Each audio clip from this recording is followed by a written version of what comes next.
She stood there in her worn dress while elite guests whispered mockingly until her heavenly voice filled the garden and brought the arrogant CEO to tears of regret.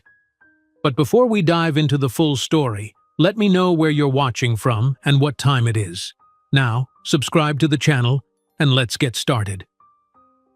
Chicago shivered under a February snowstorm, white flakes hammering against the windows of the Trump Tower apartment. Sarah Walker paced across the polished hardwood floors, one hand nervously caressing the small swell beneath her cashmere sweater. At 22, she never imagined she'd be living in a penthouse 60 floors above Michigan Avenue, married to one of Chicago's most eligible bachelors. Now, she had even more unbelievable news to share. She glanced at the dining table she'd meticulously prepared. Richard's favorite steaks from Gibson's, candles waiting to be lit, a bottle of non-alcoholic champagne chilling in ice. For her husband, she'd pour the real thing from the crystal decanter he prized. The grandfather clock in the hallway chimed 7 times. Richard had promised to be home by 6:30. Sarah's phone buzzed with a text message. "In final meeting, ETA 45 minutes. Don't wait up for dinner." She sighed, running her fingers through her dark hair. The doctor had confirmed it yesterday, 12 weeks pregnant. She'd suspected for weeks but had been too nervous to check, too afraid of Richard's reaction. They'd never discussed children. Their whirlwind romance had swept her from singing in a small Knoxville restaurant to a Chicago wedding in just 3 months. "You can do this," she whispered to herself, rehearsing the words one more time. "Richard, I have wonderful news. We're going to have a baby." The clock struck 8 when the electronic lock finally beeped. Richard Thompson strode in, still talking into his Bluetooth earpiece, his tall frame impeccably dressed in a charcoal Tom Ford suit. At 30, he carried himself with the practiced confidence of a man born into wealth and groomed to expand it. "Tell them we're not budging on the Dubai property," he said to whoever was on the call. "The Thompson name means luxury, not compromise." He noticed Sarah and held up one finger, signaling for her to wait. "Get it done, Marcus. I don't care if they threaten to walk. They won't." Sarah stood awkwardly by the dining table, watching as Richard removed his coat, handed it carelessly over a chair, and poured himself 3 fingers of whiskey without acknowledging the dinner she'd prepared. "Sorry about that," he finally said, removing his earpiece. "The Arab investors are being difficult about the design specifications.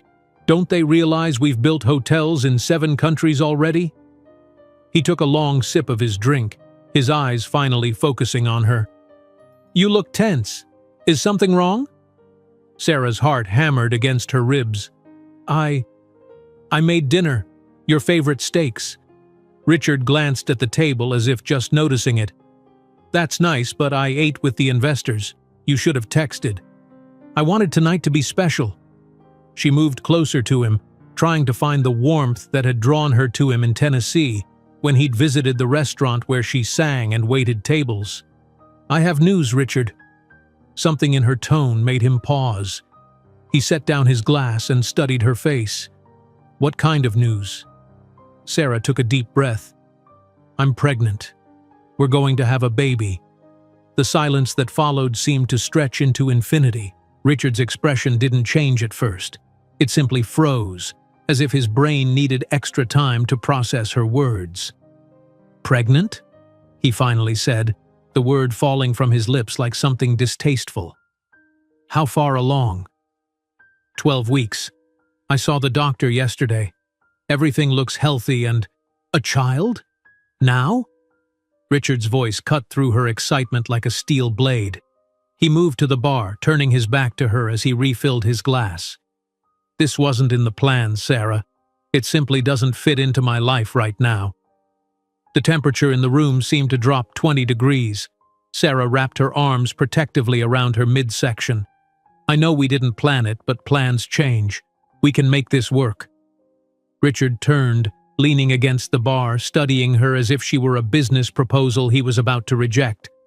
"You never understood your place, did you?" His tone was eerily conversational, as if discussing the weather. I brought you into this world thinking I could mold you, but you'll always be that waitress singer from Tennessee, a small-town girl trying to pretend she belongs on Michigan Avenue. Each word landed like a physical blow. Sarah felt tears welling in her eyes. "Richard, this is our child," she pleaded, her voice breaking. "We can make this work. I can postpone any plans, stay home, be the wife you need." His laugh was the cruelest sound Sarah had ever heard, sharp, brittle, and utterly devoid of warmth. "Wife that I need?" Richard swirled the amber liquid in his glass. "Sarah, you were an interesting experiment, a temporary trophy, but a Thompson heir needs an appropriate mother, of suitable lineage, not a mediocre bar singer whose family doesn't even have a recognizable surname in Chicago." Sarah felt as if the floor were tilting beneath her feet. "You can't mean that. After everything, I left my family, my career. I gave up everything for you. And that was your mistake, not mine." Richard set his glass down and walked to his desk, opening a drawer to retrieve a checkbook. "I'll be generous. $100,000 for you to disappear. Get an abortion. Don't get an abortion. I don't particularly care. But this marriage ends today." "You can't be serious," Sarah whispered, stunned. "We're married. This is your child." Richard's face hardened. "My lawyers will contact you tomorrow with papers. Sign them, take the money, and go quietly." He picked up the phone on his desk, pressing the intercom button. "Security?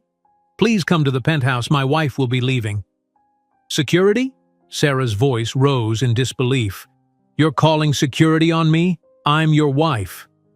"For approximately 12 more hours," Richard replied coldly. "Pack whatever you brought with you when we married. Leave anything purchased since then." Sarah stood frozen, unable to process the rapid disintegration of her life. "Why are you doing this? What did I do wrong?" Richard sighed, impatience crossing his features. "You didn't do anything wrong per se. You simply never had what it takes for this world. Your talent is common, your education is insufficient, and this baby is a mistake I cannot allow to compromise my future. The Thompsons don't mix with, well, people like you." The elevator dinged, and 2 security guards in black suits stepped into the apartment. Sarah recognized them, the same men who had once smiled at her, called her Mrs. Thompson, held doors open for her. Now they stood awkwardly, avoiding her gaze. "Mrs. Thompson will be leaving," Richard informed them. "Please ensure she takes only her personal possessions." "Richard, please," Sarah begged, tears streaming freely now. "We can talk about this. You can't just throw me out." But Richard had already turned away, returning to his whiskey. "Goodbye, Sarah. Don't make this more difficult than it needs to be." The next 30 minutes passed in a nightmarish blur. Sarah, sobbing uncontrollably, threw clothes into a suitcase, the same one she'd brought from Knoxville 18 months earlier. The guards stood silently by the door, their presence a constant reminder of how quickly she'd gone from wife to intruder. In the bathroom, she grabbed her few toiletries, catching a glimpse of her tear-stained face in the mirror. She hardly recognized herself, this pale, trembling woman with puffy eyes and smudged makeup. Where was the confident singer Richard had pursued so relentlessly in Tennessee? As she prepared to leave, Sarah grabbed 2 final items. Her composition notebook, filled with songs she'd written but rarely shown Richard, and the sonogram picture from yesterday's appointment. The grainy black and white image showed little more than a bean-shaped blob, but to Sarah, it represented the future Richard was rejecting. The security guards escorted her to the service elevator, not even allowing her the dignity of the main lobby. One of them, the younger one named Miguel, whispered, "I'm sorry, ma'am," as the doors closed. The service entrance opened to an alley behind the building.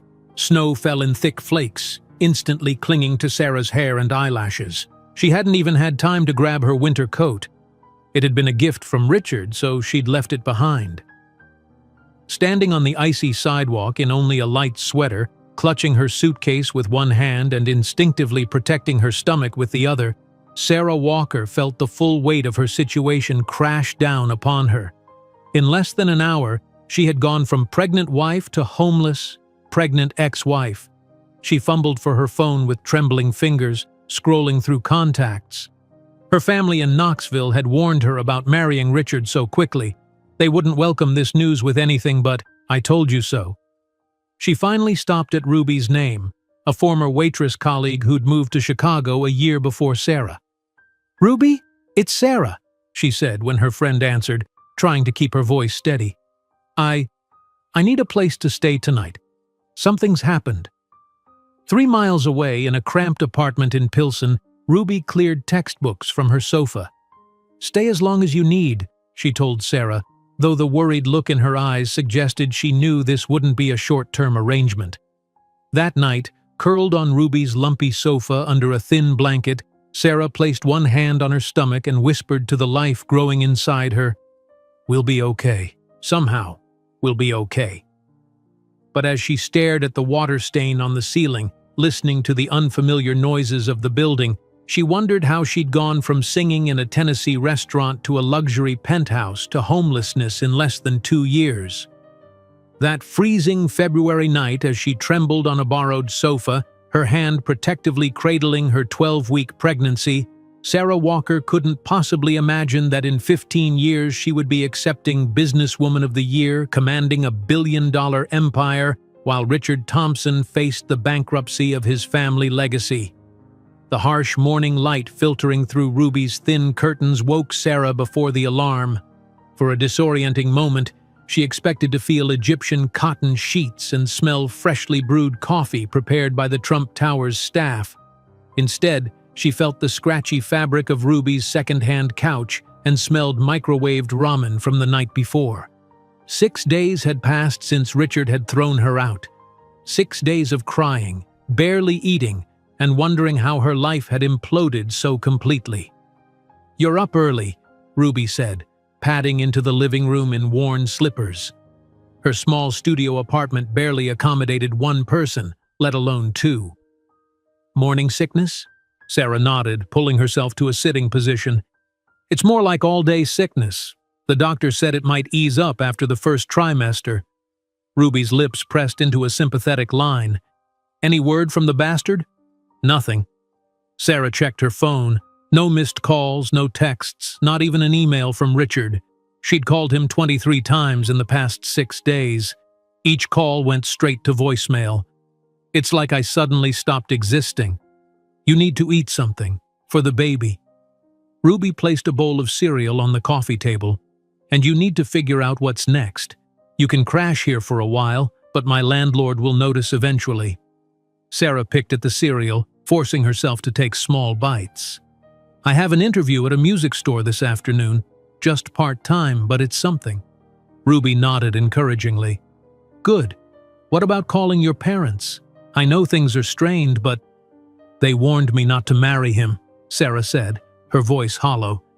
"Dad said, 'Men like that don't marry girls like us unless there's something wrong.' I can't call now and prove him right." Later that morning, Sarah stood before the bathroom mirror, trying to look presentable for her interview. The woman staring back looked nothing like the polished wife of Richard Thompson.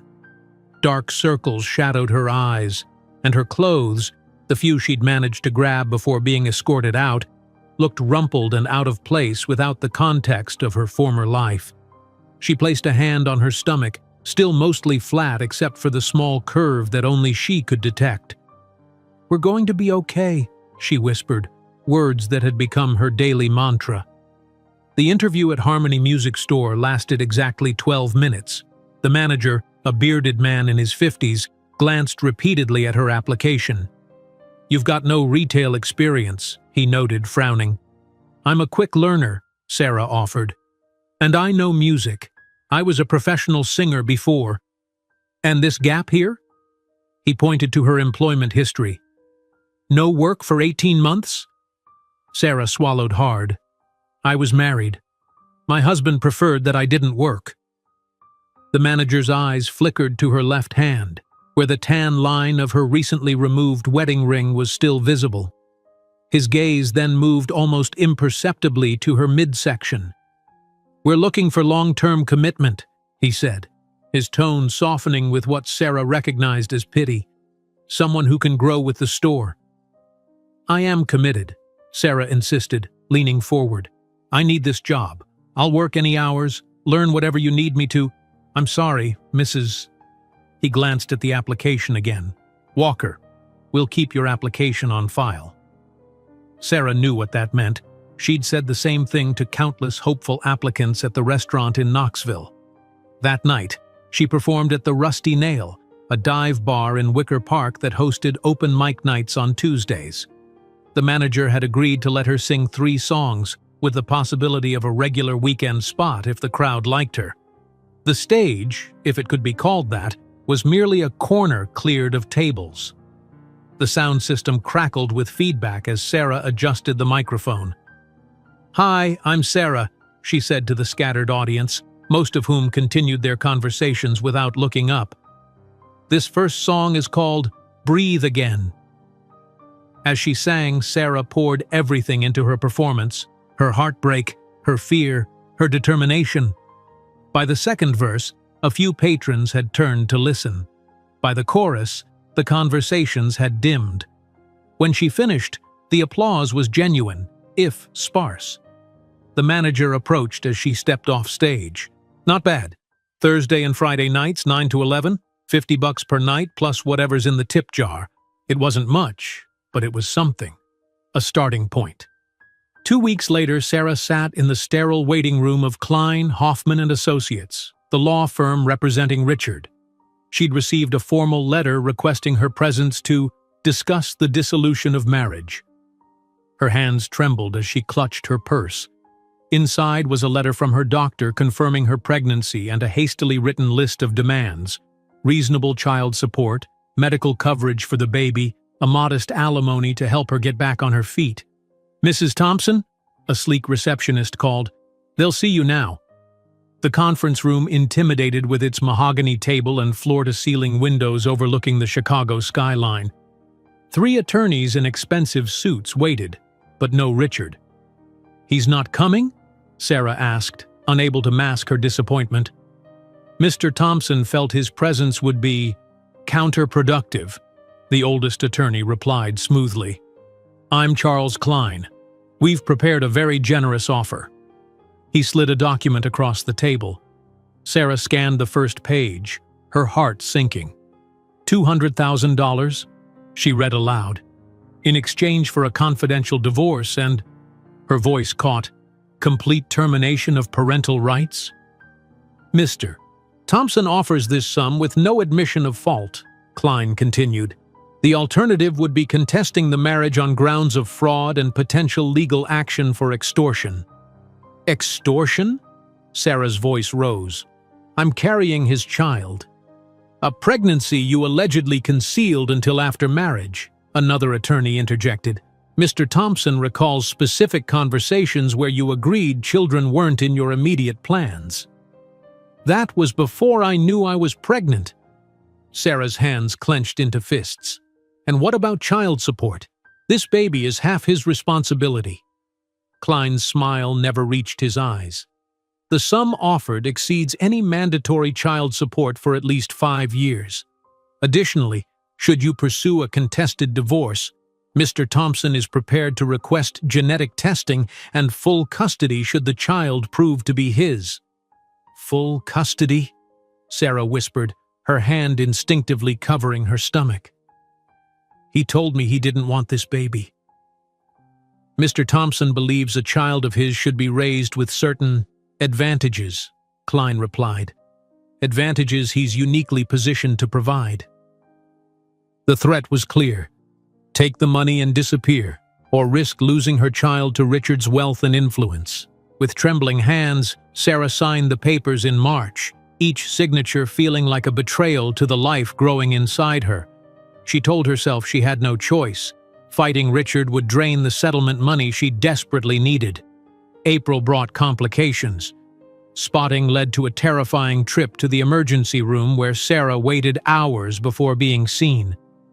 Threatened miscarriage, the doctor explained, examining the ultrasound. "The good news is the baby's heartbeat is strong. The bad news is you need bed rest for at least 2 weeks." "I can't," Sarah protested. "I have to work. I sing at night and I just got a day job at a coffee shop." The doctor's expression was sympathetic but firm. "If you want to keep this pregnancy, you need to rest. Stress and physical exertion are your enemies right now." 2 weeks of bed rest depleted Sarah's meager savings. The coffee shop couldn't hold her position. The bar replaced her with another singer. May arrived with an eviction notice on the door of the small room she'd rented after leaving Ruby's apartment. "I'm sorry," her landlady said, genuine regret in her voice. "I've got my own bills to pay and you're 2 months behind." June found Sarah alternating between a women's shelter and sleeping in her car, a 10-year-old Honda she'd purchased with part of the settlement. The car's back seat was piled with her possessions: clothes, the few personal items she'd saved, and her growing collection of pregnancy books and baby items found at thrift stores.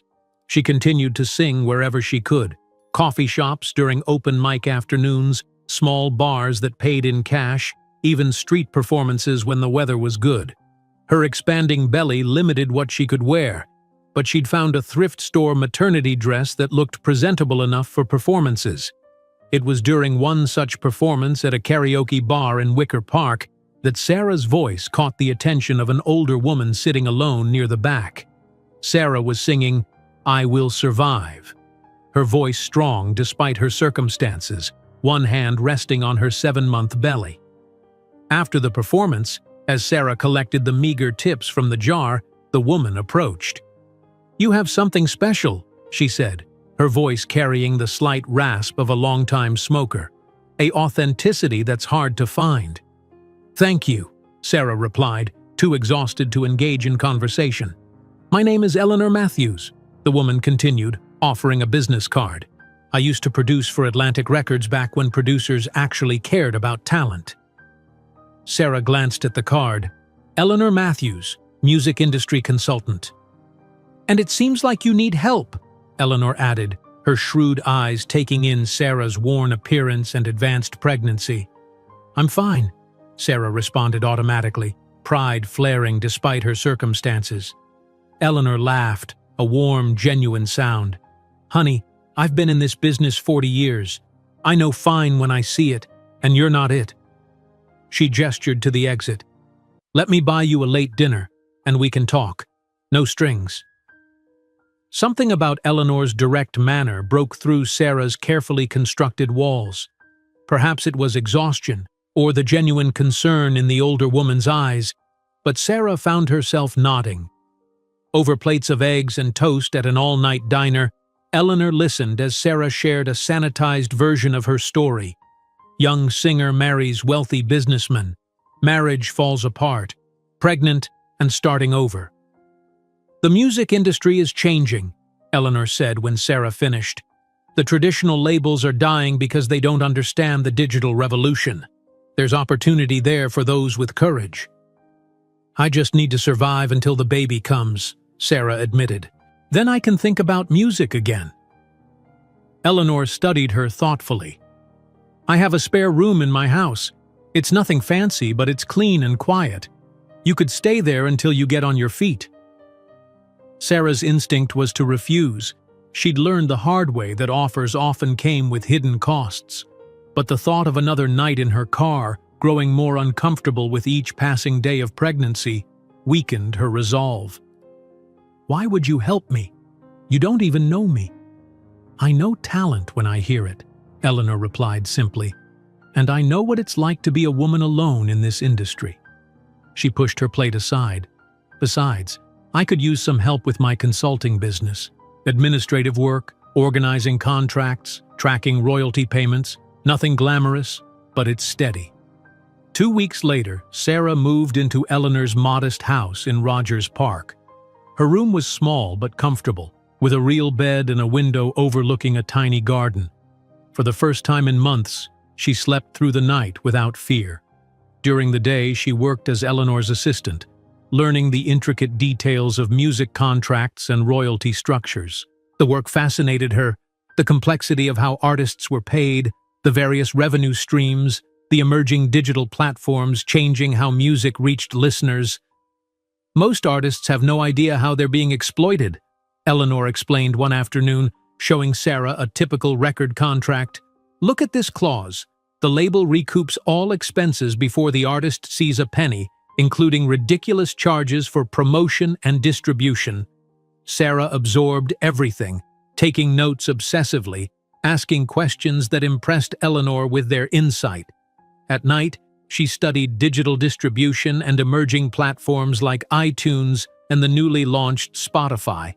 In August, her belly now prominently displayed, Sarah began accompanying Eleanor to meetings with independent artists, taking notes and occasionally offering observations that earned approving nods from her mentor. When September arrived, so did the contractions. Eleanor drove Sarah to Northwestern Memorial Hospital, staying through the grueling 18-hour labor. "You're almost there," the doctor encouraged as Sarah pushed. "One more big one." With a final, exhausting effort, Sarah delivered her son. The nurse placed the squirming, red-faced infant on her chest.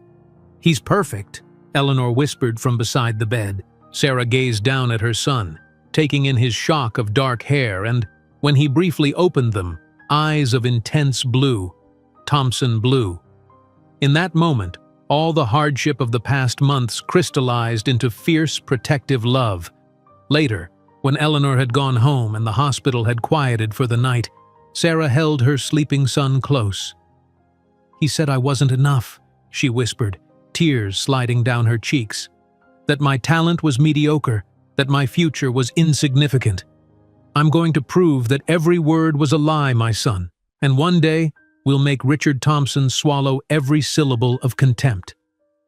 While scribbling her primitive concept for what would one day become the revolutionary Nightingale app, Sarah couldn't imagine she was planting the seeds of a company that, in a decade, would be valued in the billions and forever change the relationship between musical artists and their audience.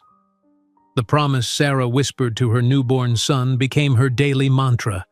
Each morning, as she cradled Ethan while preparing for the day, she would repeat it silently. "We'll prove him wrong." Eleanor's modest house in Rogers Park became a haven of possibilities.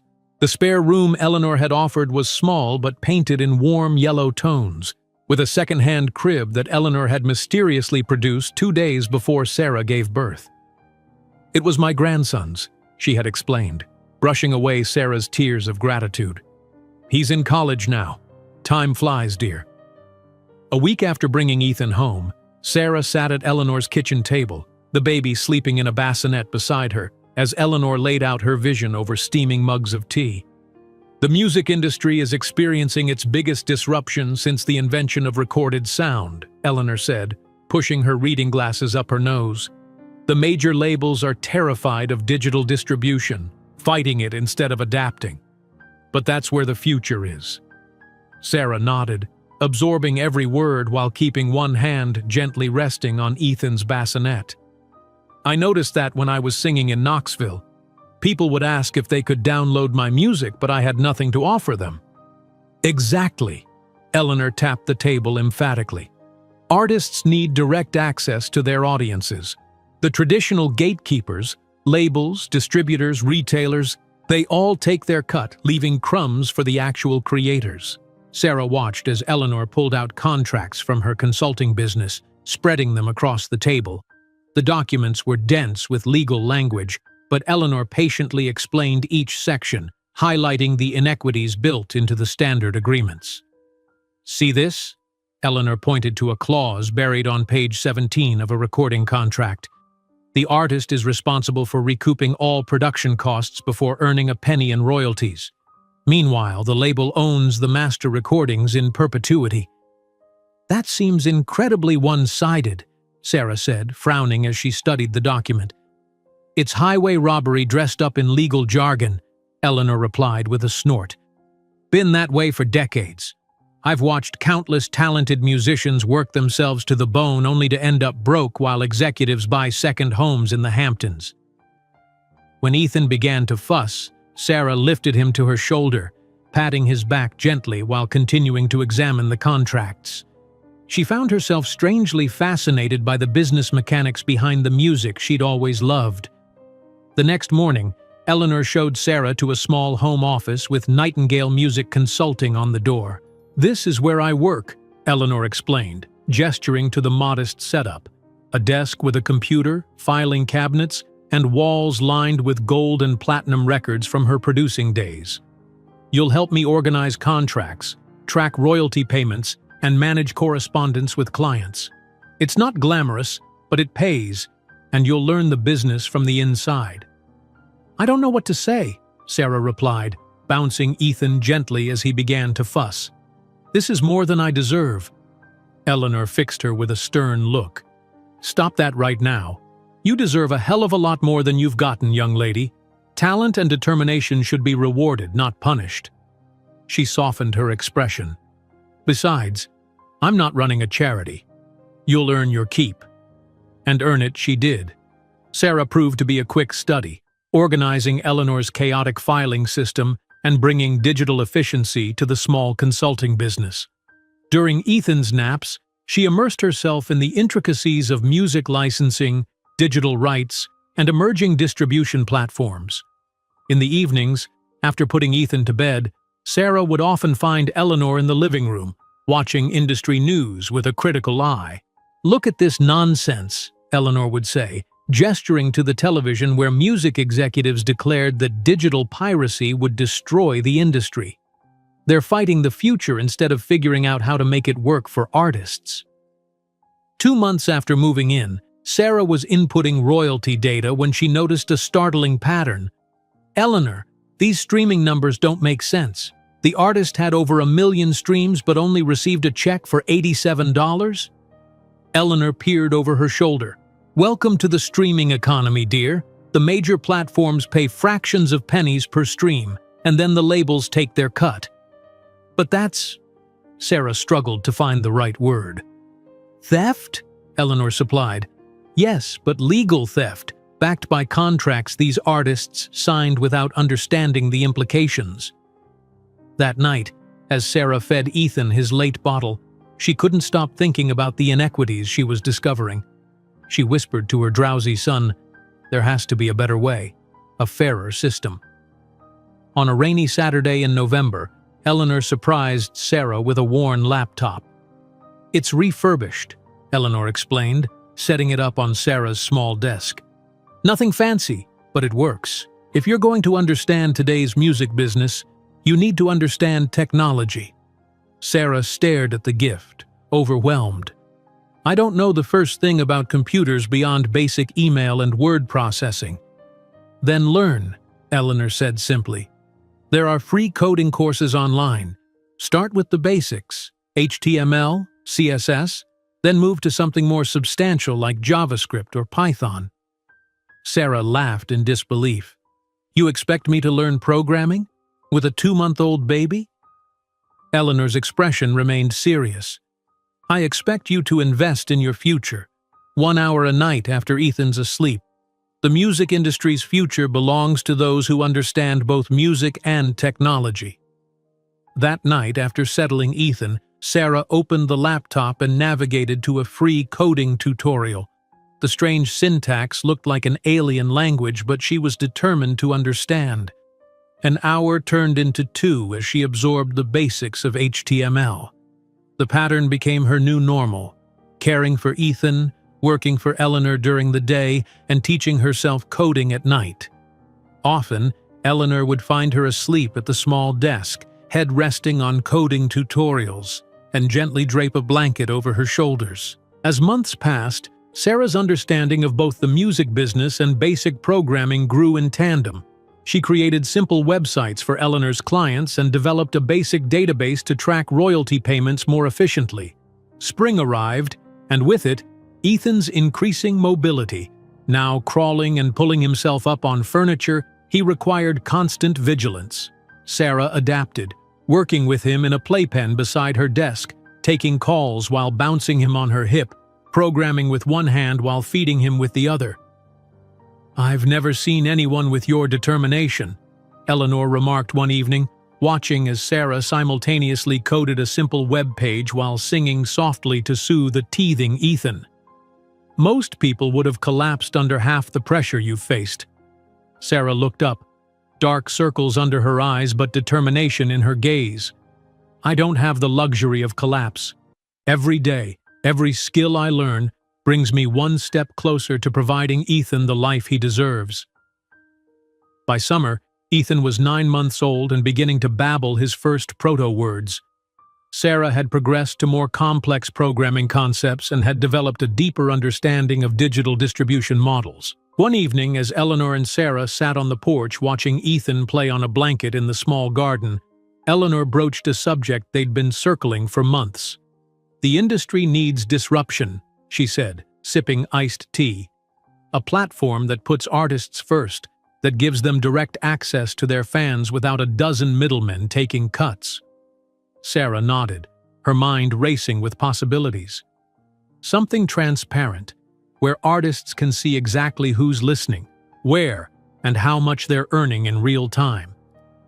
"The technology exists," Eleanor continued. "What's missing is the will to challenge the status quo." That night, unable to sleep despite exhaustion, Sarah sketched a rough concept in her notebook. A platform where artists could upload music directly, set their own prices, and receive the vast majority of revenue. At the top of the page, she drew a small bird, a nightingale, in mid-song. The year passed in a blur of growth, Ethan taking his first steps, saying his first words, developing a personality that delighted both Sarah and Eleanor. By his first birthday, celebrated with a small cake in Eleanor's garden, he was a curious, energetic toddler with Richard's striking blue eyes but Sarah's gentle temperament. As Ethan grew, so did Sarah's vision for what would eventually become the Nightingale platform. Her crude sketches evolved into detailed flowcharts and wireframes. She spent hours researching existing music distribution platforms, identifying their weaknesses and imagining alternatives. The day Ethan turned 15 months old, Sarah experienced a moment that crystallized her determination. Standing in line at the grocery store, exhausted after a day of work and childcare, she spotted a familiar face on the cover of a business magazine. Richard Thompson, smiling confidently beneath the headline, "Thompson Hotels Expands Global Footprint." Sarah's hands trembled as she picked up the magazine. The article praised Richard's bold vision and impeccable judgment. A photo spread showed him hosting a charity gala, a willowy blonde on his arm, both dripping in obvious wealth. That night, after putting Ethan to bed, Sarah sat at her desk and stared at her nightingale drawing. With newfound resolve, she began detailing her concept more concretely, outlining a business model that would challenge the very industry that had exploited her and countless other artists. When Ethan was 18 months old, tragedy struck. Eleanor, who had become family to both Sarah and Ethan, suffered a massive heart attack while working in her garden. Despite emergency services' quick response, she passed away that evening at Northwestern Memorial Hospital, with Sarah holding her hand. The funeral was modest but well attended by musicians and industry professionals who had benefited from Eleanor's guidance over the decades. Sarah stood numbly at the graveside, holding Ethan's hand, the toddler too young to understand the permanence of what had happened. A week later, Sarah met with Eleanor's lawyer, a kind-faced woman named Margaret who had been Eleanor's friend for 40 years. Eleanor updated her will 6 months ago, Margaret explained gently. She was very specific about her wishes. Sarah nodded, expecting to hear about arrangements for the house, preparing herself to find a new place to live. "To Sarah Walker, my dear friend who is like a daughter," Margaret read from the document, "I leave my music catalog and the sum of $10,000. Use it wisely, change the industry like we talked about, and remember that the bird sings sweetest when it sings freely." Sarah broke down, overwhelmed by Eleanor's final act of faith in her. The music catalog, while modest, represented steady income from songs Eleanor had produced in the 70s and 80s. The $10,000 was more money than Sarah had seen since the divorce settlement, most of which had been depleted by medical bills and survival. That evening, after Ethan was asleep, Sarah sat in Eleanor's, now her, living room and made a decision. Chicago held too many painful memories, from Richard's rejection to Eleanor's death. New York, with its vibrant music scene and tech startup culture, offered the fresh start they needed. 2 weeks later, Sarah and Ethan arrived in Queens, New York. The basement apartment she had rented sight unseen was far from ideal, damp with water stains on the ceiling and the persistent smell of the Chinese restaurant above, but it was what she could afford while preserving Eleanor's money for her true purpose. As she set up Ethan's portable crib in the corner of what would serve as both their bedroom and her workspace, Sarah felt a strange mix of grief and hope. She arranged her desk, a fold-out table purchased at a thrift store, facing the room's single window, which offered a view of feet passing by on the sidewalk above. That night, with Ethan finally asleep on his mattress beside her folding sofa bed, Sarah opened her laptop and began researching what it would take to build a digital music distribution platform from scratch. While rapidly scribbling her primitive concept for what would one day become the revolutionary Nightingale app, Sarah couldn't imagine she was planting the seeds of a company that, in a decade, would be valued in the billions and forever change the relationship between musical artists and their audience. The laptop screen cast a blue glow across Sarah's face as she stared at the email. Eleanor's lawyer had sent the final details of the modest inheritance, the music catalog rights and a bank transfer for $10,000. In the dim light of the Queen's basement, the sum seemed simultaneously enormous and impossibly small for what she needed to accomplish. "This is it, Ethan," she whispered to her sleeping son, his tiny chest rising and falling on the makeshift bed. "Everything changes now." 3 months had passed since Eleanor's death. The grief still appeared in unexpected moments, when Sarah heard a jazz standard Eleanor had loved, or when she encountered a business problem and instinctively reached for the phone to call her mentor. But with grief came resolve. Eleanor had believed in her vision for a fairer music industry. Sarah would not let that faith be misplaced. The basement apartment in Queens was a far cry from the Trump Tower penthouse where she had once lived. Water stains marked the ceiling in concentric circles, expanding whenever it rained heavily. The landlord, Mr. Patel, had assured her the roof would be fixed very soon, the same promise he'd made when she signed the lease. Sarah had converted the single room into a multi-purpose space. One corner held Ethan's small bed, another her sofa that converted to her sleeping space, and the third corner housed her workstation, a rickety desk supporting her laptop and growing stacks of notes on music distribution platforms. Her days had fallen into a relentless rhythm. Mornings were devoted to Ethan, now an energetic 3-year-old with boundless curiosity. By 9, she would drop him at an affordable daycare 3 blocks away, then hurry to the local coffee shop where she wrote web content for various clients, mostly small businesses needing product descriptions or blog posts. The freelance work paid just enough to cover rent and basic necessities. Evenings belonged to her dream. After putting Ethan to bed at 8, Sarah would open her laptop and work on the Nightingale prototype until her eyes burned with exhaustion.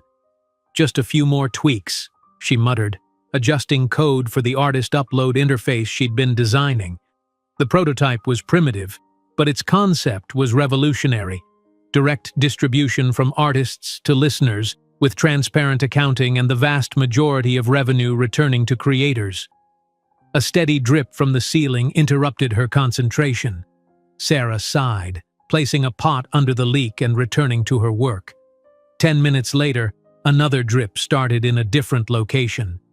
By midnight, during a sudden downpour, 5 containers collected water across the small room. "Perfect!" she groaned, moving Ethan's bed away from a new leak that threatened to soak his blankets. The boy stirred but didn't wake, accustomed to middle-of-night disruptions. Sleep came in fitful bursts that night, her dreams filled with lines of code and worry about the roof potentially collapsing. When morning arrived, Sarah's alarm jolted her from a brief, deep sleep that had come just an hour before. "Rise and shine, little man," she called, summoning energy she didn't feel as she gently woke Ethan. "Hungry, Mama," he replied, rubbing his eyes with small fists. Sarah opened the cabinet above their miniature refrigerator. "We have—" She paused, staring at the nearly empty shelf. "We have the last of the Cheerios. We'll get more groceries today." She made a mental calculation. The freelance payment for her latest project wouldn't clear until Friday, 3 days away. The emergency $20 bill in her wallet would have to stretch. After dropping Ethan at daycare with a kiss and promise of a special dinner, she didn't specify what made it special. Creativity would be required given their resources. Sarah headed to her usual table at the back of Grounded Coffee. The owner, Lily, a tattooed woman in her 40s, gave her a sympathetic nod. "Rough night? You look like you could use an extra shot," Lily said, sliding Sarah's usual black coffee across the counter. "The roof situation's getting worse," Sarah replied, pulling out her laptop. "I'm one good rainstorm away from needing an arc." Lily frowned. "Patel's a slumlord. You should report him. And risk losing the cheapest rent in Queens? I'll manage." Sarah logged into her freelance account, relieved to see a new project offer. Product descriptions for a kitchenware company. Low-paying but straightforward work. For 6 hours, Sarah wrote enthusiastic paragraphs about spatulas and mixing bowls, submitting the final batch just in time to pick up Ethan. That evening, she created special dinner by cutting the last hot dog into octopus shapes that made Ethan giggle with delight. After tucking him in, she returned to the Nightingale prototype. Tonight's goal was finishing the payment distribution algorithm, ensuring artists could see exactly where their money came from and when it would hit their accounts. As she worked, her phone buzzed with a news alert from the business application she'd configured to track Richard's activities. The headline made her pause. "Thompson Hotels announces $200 million wedding venue in Chicago." Against her better judgment, Sarah clicked the link. There he was, Richard Thompson, standing beside a slender blonde woman identified as socialite Catherine Carlton, daughter of banking executive William Carlton. They posed before architectural renderings of an extravagant wedding venue, Richard's arm possessively around Catherine's waist. The Carlton-Thompson wedding, scheduled for June, will be the venue's inaugural event, the article explained. Sources estimate the wedding budget exceeds $1 million. Sarah stared at Richard's face, confident, successful, apparently moving on to the perfect society marriage. Meanwhile, she was collecting rainwater in cooking pots and stretching hot dogs to make her child smile. "No," she whispered, closing the browser tab forcefully. "This doesn't define us." She worked with renewed intensity that night, channeling her anger into productivity. By 3 a.m, she had completed the payment algorithm and sketched designs for the user experience flow. The next week brought disaster. Heavy storms flooded the basement apartment, damaging Sarah's sofa bed and soaking boxes of Ethan's clothes. Mr. Patel offered no assistance beyond a shrug and vague promises to look into it when the weather clears. That night, Sarah and Ethan slept in her car, parked behind the coffee shop with Lily's permission. Ethan, thinking it an adventure, fell asleep quickly in the reclined passenger seat. Sarah remained awake, staring through the windshield at the rain, wondering how she'd fallen so far. Morning brought clarity and determination. She couldn't continue like this. The basement apartment was uninhabitable, and Ethan deserved better. With steely resolve, Sarah withdrew $3,000 from Eleanor's inheritance, money she'd intended for Nightingale development, and secured a small but dry one-bedroom apartment in a less convenient but safer building.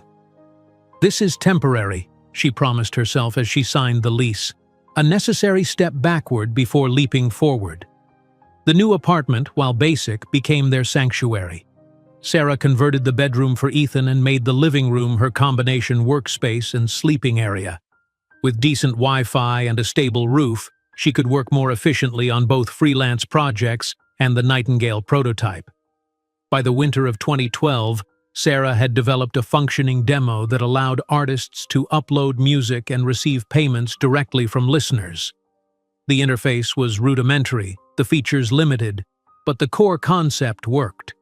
She began approaching independent musicians at small venues throughout Queens and Brooklyn, showing them her prototype on her laptop. Most dismissed her politely. Some laughed outright at the idea that a single mother working from a converted living room could challenge the entire music distribution industry. But a few, particularly those burned by traditional label contracts, showed interest. "So I'd get 90% of what people pay?" asked Marcus, a jazz saxophonist who performed at a small club in Williamsburg, "and I can see exactly who's listening and where they're located?" "That's right," Sarah confirmed, showing him the analytics dashboard she'd built. "Complete transparency, direct payment, and you maintain ownership of your master recordings." Marcus became the first artist to officially sign with Nightingale, uploading 3 tracks to the Primitive platform. The trickle of other artists that followed was slow but steady, mostly friends of Marcus who'd heard about the favorable terms. Sarah's days grew longer. Freelance work paid the bills while every spare moment went to refining Nightingale and recruiting artists. Ethan, now approaching 4, showed remarkable adaptability and independence for his age, often playing quietly beside her desk with second-hand toys while she coded. One evening, as Sarah hunched over her laptop debugging a payment processing error, Ethan tugged at her sleeve. "Mama, no more cereal." Sarah glanced at the clock, nearly 10 at night, well past when she should have prepared dinner. Lost in work, she'd forgotten to feed her own child. Guilt washed over her as she closed the laptop. "I'm so sorry, sweetheart. Let's make some—" She opened the cabinet, finding it nearly empty except for a package of ramen noodles. "Let's make some special noodles." As she prepared the instant meal, the 3rd special dinner that week, Sarah questioned whether she was being selfish. Was her obsession with Nightingale taking her away from Ethan? Should she abandon the dream and focus solely on stable income? That question was answered the following day. While checking his development milestone chart from pediatrician visits, Sarah realized Ethan had missed his 3-year checkup entirely. Scheduling an appointment revealed their insurance had lapsed. She'd missed the renewal deadline while working on Nightingale's database structure. The pediatrician, understanding their situation, agreed to a reduced cash payment. As she examined Ethan, she commented casually, "He's quite verbal for his age, very articulate." "He talks all the time," Sarah agreed, watching as Ethan cooperatively followed the doctor's instructions. "And he seems to have excellent recall. Has he shown any particular interests or aptitudes?" Sarah hesitated. "He likes music, hums melodies after hearing them just once." The doctor nodded thoughtfully. "You might want to nurture that. Even simple instruments or music classes could be beneficial for his development." That evening, Sarah made a difficult decision. She would continue pursuing Nightingale, but with stricter boundaries. Ethan's well-being had to come first, which meant structured time for both work and parenting. The first test of her new prototype came in early spring, when a local rapper from Brooklyn agreed to release his new EP exclusively through Nightingale. Sarah worked through the night to ensure the platform could handle the anticipated traffic. When the EP went live, she watched anxiously as the first listeners discovered the music, made purchases, and the payments correctly transferred to the artist's account. By midnight, the rapper had made more from direct sales than his previous release had earned in 6 months on traditional platforms. "This actually works," he called to tell her, excitement evident in his voice. "I can see exactly who's buying, where they're located, everything. This is revolutionary." Sarah allowed herself a moment of pure joy. She'd built something real, something that worked, something that fulfilled Eleanor's vision of a fairer music industry. To celebrate the milestone, she took Ethan for ice cream the next day, a small cupcake with a candle stuck in it, accompanied by juice boxes for an impromptu toast. "What are we celebrating, Mama?" Ethan asked, eyes wide at the unexpected treat. "The future," Sarah replied, clinking her juice box against his. "And promises kept." As they walked home hand in hand, Sarah spotted a magazine in a store window. Richard and his fiancée on the cover of a business publication, headline proclaiming Thompson Carlton, the marriage of business dynasties. She paused only briefly before continuing past, Ethan's small hand warm in hers. Richard's path no longer defined her own. She was building something he could never imagine, a future where talent and determination, not privilege and connections, would determine success.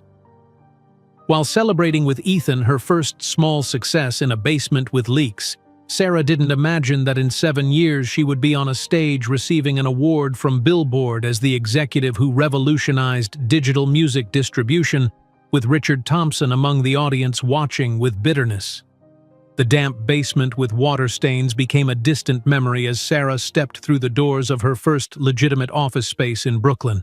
The small commercial unit, nestled between a vintage clothing store and a family-owned bakery, represented a monumental step forward.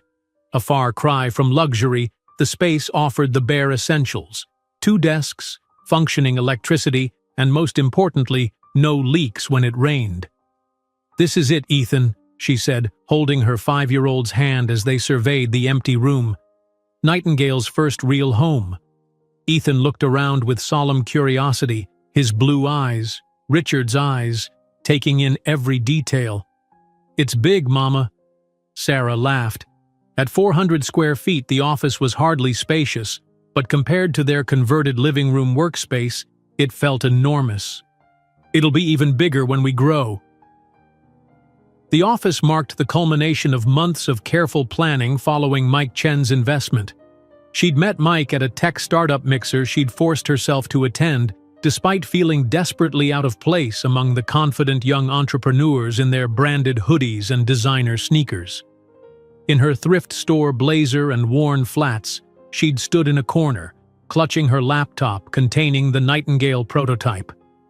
When her turn came to pitch to the room of potential investors, most had shown polite disinterest at best. 90% revenue to artists? One venture capitalist had scoffed. "That's not a sustainable business model. Where's your profit margin?" "Volume and ancillary services," Sarah had answered confidently, despite her racing heart. "Artists will bring their audiences and will scale through network effects." The room had remained skeptical, except for one man, Mike Chen, a former bassist turned angel investor who approached her afterward. "They don't understand the revolution you're proposing," he'd said, his eyes alight with interest. "The current system is broken. Musicians know it. Fans know it. Only the executives pretend otherwise." 3 meetings later, Mike had written a check for $150,000 in exchange for a small equity stake in Nightingale. The investment wasn't huge by tech startup standards, but to Sarah it represented validation and, more practically, enough runway to hire help and secure legitimate office space. Now, as she arranged her desk in the new office, Sarah could hardly believe how far they'd come since those days in the leaky basement.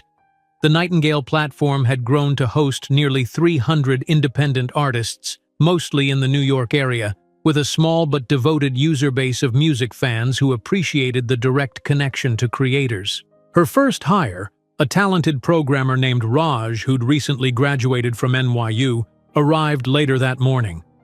"This is real," Sarah whispered to herself as she watched him set up his workstation. No longer was Nightingale just her late-night project. It was becoming a legitimate company with employees and investors. That evening, Sarah and Ethan moved into their new apartment in Brooklyn, a modest 1-bedroom but in a safe building with reliable heat and a rooftop where residents could gather on summer evenings. After years of financial precarity, the stability felt almost unnerving. "Mama, is this our forever home?" Ethan asked as she tucked him into his new bed in his very own bedroom, no longer a corner of a shared space. Sarah kissed his forehead. "For now, little man, but someday we'll have an even better one." Once Ethan was asleep, Sarah unpacked the one luxury she'd allowed herself with Mike's investment, a keyboard for Ethan. Nothing fancy, just a basic electronic model she'd found on sale, but it represented her commitment to nurturing whatever talents her son possessed. The next morning established their new routine. Sarah would prepare breakfast, drop Ethan at a neighborhood daycare with better facilities than his previous one, and walk to the Nightingale office where she and Raj would work on expanding the platform's capabilities. 2 weeks after setting up the office, Sarah noticed something unexpected while picking up Ethan from daycare. Rather than playing with the other children, he sat at the classroom's small, upright piano, picking out a melody with surprising precision for a 5-year-old. Ms. Diaz, Ethan's teacher, approached Sarah with an expression of barely contained excitement. "Mrs. Walker, I need to speak with you about Ethan."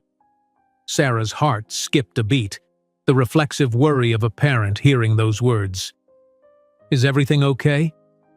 "More than okay," Ms. Diaz reassured her. "I've been teaching for 15 years, and I've never seen a child his age with such natural musical intuition. He's been spending all his free time at the piano this week, teaching himself melodies by ear." Sarah watched her son, his small fingers finding notes with uncanny accuracy, repeating a tune he must have heard somewhere. "He's always loved music," she said softly. "This is more than just love," Ms. Diaz insisted. "Your son has a gift, a rare one." That evening, Sarah presented Ethan with the keyboard she'd purchased. His eyes widened with delight as she set it up in his room. "Is it really mine?" he asked, fingers hovering reverently over the keys. "All yours," she confirmed. "Ms. Diaz says you've been playing the piano at school." Without responding, Ethan sat before the keyboard and began playing, a simple but recognizable rendition of a classical piece Sarah vaguely identified as Mozart. She stood transfixed, watching his small hands move with confidence across the keys, his face a study in concentration. "Ethan, how did you learn that?" she asked when he finished. He shrugged, the gesture endearingly casual for what had just transpired. "I heard it on the video Ms. Diaz played during quiet time. I just remembered how it sounded." In the weeks that followed, Ethan's musical ability blossomed with the keyboard at home. He would spend hours after daycare teaching himself songs from memory, occasionally asking Sarah to find videos of piano performances online so he could study them. Meanwhile, Nightingale continued its steady growth. Mike's investment allowed Sarah to focus on building the platform rather than chasing freelance work. She and Raj developed new features, enhanced analytics for artists, improved discovery tools for listeners, and a more robust payment system. The tipping point came when a popular indie band from Brooklyn, frustrated with their label's accounting practices, decided to release their new EP exclusively on Nightingale. Their devoted fan base followed, bringing thousands of new users to the platform overnight. Sarah's phone rang at 3 in the morning with server alerts. Nightingale was buckling under the sudden traffic surge. She spent the next 12 hours with Raj implementing emergency scaling solutions, fueled by coffee and determination. When the crisis passed, Sarah realized they'd reached a critical milestone. Nightingale wasn't just surviving, it was becoming a legitimate contender in the digital music space. During a rare free weekend, Sarah took Ethan to a free community concert in Prospect Park. As the orchestra played, she noticed her son watching the pianist with intense focus, his fingers subtly moving in his lap, mirroring the performer's movements. A silver-haired woman seated next to them noticed too. "Your son seems quite taken with the music," she commented during intermission. "He loves piano," Sarah explained. "He's been teaching himself." "I'm Patricia Lindholm," the woman introduced herself. "I teach music at PS29's after-school program. We have a youth talent initiative. He should audition." Sarah hesitated. "I don't know if we could afford—" "It's publicly funded," Patricia interrupted, as if sensing her concern. "For children with exceptional ability." A week later, Sarah sat nervously in a school auditorium while Ethan auditioned. He looked tiny, seated at the full-sized grand piano, his feet barely reaching the pedals. The selection committee had asked him to play something of his choice, and he'd decided on a Chopin piece he'd learned by watching YouTube videos. As his small fingers began to move across the keys, Sarah held her breath. The piece was well beyond what most children his age could attempt, yet Ethan played with surprising fluidity, occasionally missing technical elements but capturing the emotional essence of the composition. When he finished, the room remained silent for several seconds. Then Patricia Lindholm spoke. "How long has he been taking lessons?" "He hasn't," Sarah admitted. "He taught himself by watching videos." The committee members exchanged significant glances. One of them, a stern-looking man with wire-rimmed glasses, leaned forward. "Ms. Walker, your son has rare natural ability. With proper training, he could develop into something quite special." That evening, as Sarah prepared dinner in their small kitchen, her phone chimed with a news alert. Out of habit, she'd maintained her settings to track mentions of Richard Thompson in business publications. The headline made her pause. "Thompson Hotels expands to international markets with luxury property in Dubai." Against her better judgment, Sarah opened the article. There was Richard, looking polished and successful, cutting a ribbon at some opulent venue, his fiancée Catherine Carlton smiling beside him.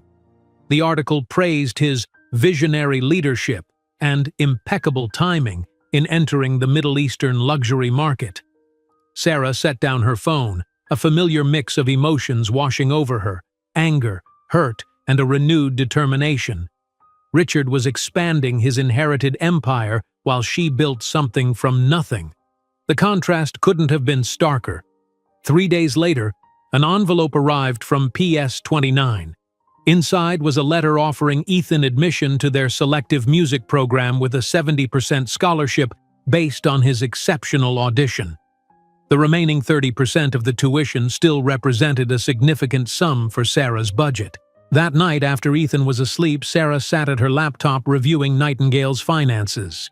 The platform was growing but not yet profitable. Mike's investment was carefully allocated to development and essential operations. The scholarship was generous, but the remaining tuition would stretch their household budget to the breaking point. For a moment, Sarah considered declining, perhaps waiting a year until Nightingale was more stable. Then she remembered the committee members' words, "Your son has rare natural ability." And Ms. Diaz, "I've never seen a child his age with such natural musical intuition." With resolution, Sarah opened her email and composed a message to the program director, accepting the offer and requesting payment plan options for the remaining tuition. She would find a way to make it work, even if it meant tightening their already lean budget further. The following week brought Ethan's first formal piano lesson. Sarah watched from the back of the classroom as her son sat at a proper piano, receiving instruction for the first time. His face glowed with concentration and delight as the teacher guided his hand positioning and explained musical notation, concepts he'd somehow intuited but never formally learned. "He's remarkable," the teacher told Sarah afterward. "He's already developed his own techniques to compensate for his lack of formal training. With proper guidance, there's no telling how far he could go." That night, as Sarah tucked an exhausted but happy Ethan into bed, he asked sleepily, "Am I good at piano, Mama?" Sarah smoothed his dark hair, her color, though the texture resembled Richard's. "You're more than good, sweetheart. You have a special gift." After Ethan fell asleep, Sarah sat at her own desk, working late on Nightingale's artist recruitment strategy. As she typed, her phone chimed with an email notification from a business publication she'd subscribed to. The subject line made her pause. "Fast Company seeks nominations for innovators to watch." Sarah stared at the screen, an idea forming. Nightingale was still small, but its model was genuinely innovative. With trembling fingers, she clicked the link and began filling out the nomination form, describing the platform's artist-first approach and transparent payment system. "This is crazy," she muttered as she hit submit. "They'll never select a tiny startup like Nightingale." But for the first time in years, Sarah allowed herself to imagine a different future, one where she wasn't just surviving but thriving, building something significant. One where Ethan's talent could flourish without financial constraints. One where, perhaps someday, Richard Thompson would open a magazine and see what had become of the woman he'd so callously discarded. While coloring the Fast Company article on her office wall, Sarah didn't realize that thousands of miles away, Richard Thompson was leafing through the same magazine on his private jet, stopping in surprise as he recognized the face of the ex-wife he had declared talentless, next to the headline, "The Digital Music Revolutionary."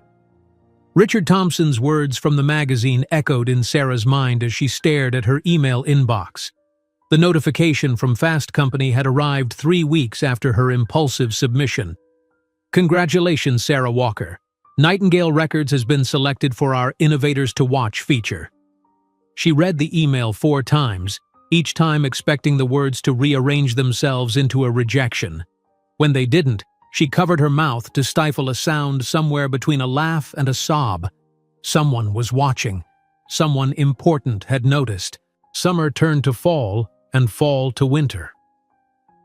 The year 2015 arrived with Nightingale's first significant funding round, Series A financing that brought $3 million to expand the platform. The round was led by Artemis Ventures, a firm specializing in disruptive technology whose partners had discovered Nightingale through the Fast Company feature. "This is a watershed moment," Sarah explained to her team, now expanded to 15 people crowded into their modest Manhattan office. The original Brooklyn space had been outgrown within months of the Fast Company article. "This investment isn't just money, it's validation of our model." Raj, now Chief Technology Officer, raised a plastic cup of champagne. "To the founder who refused to compromise on her vision." The team cheered, their enthusiasm infectious. Sarah took a sip of champagne, the bubbles matching the effervescent feeling in her chest. $3 million. 3 years ago, she'd been collecting rainwater in cooking pots, feeding Ethan cut-up hot dogs, and debugging code until 3 in the morning.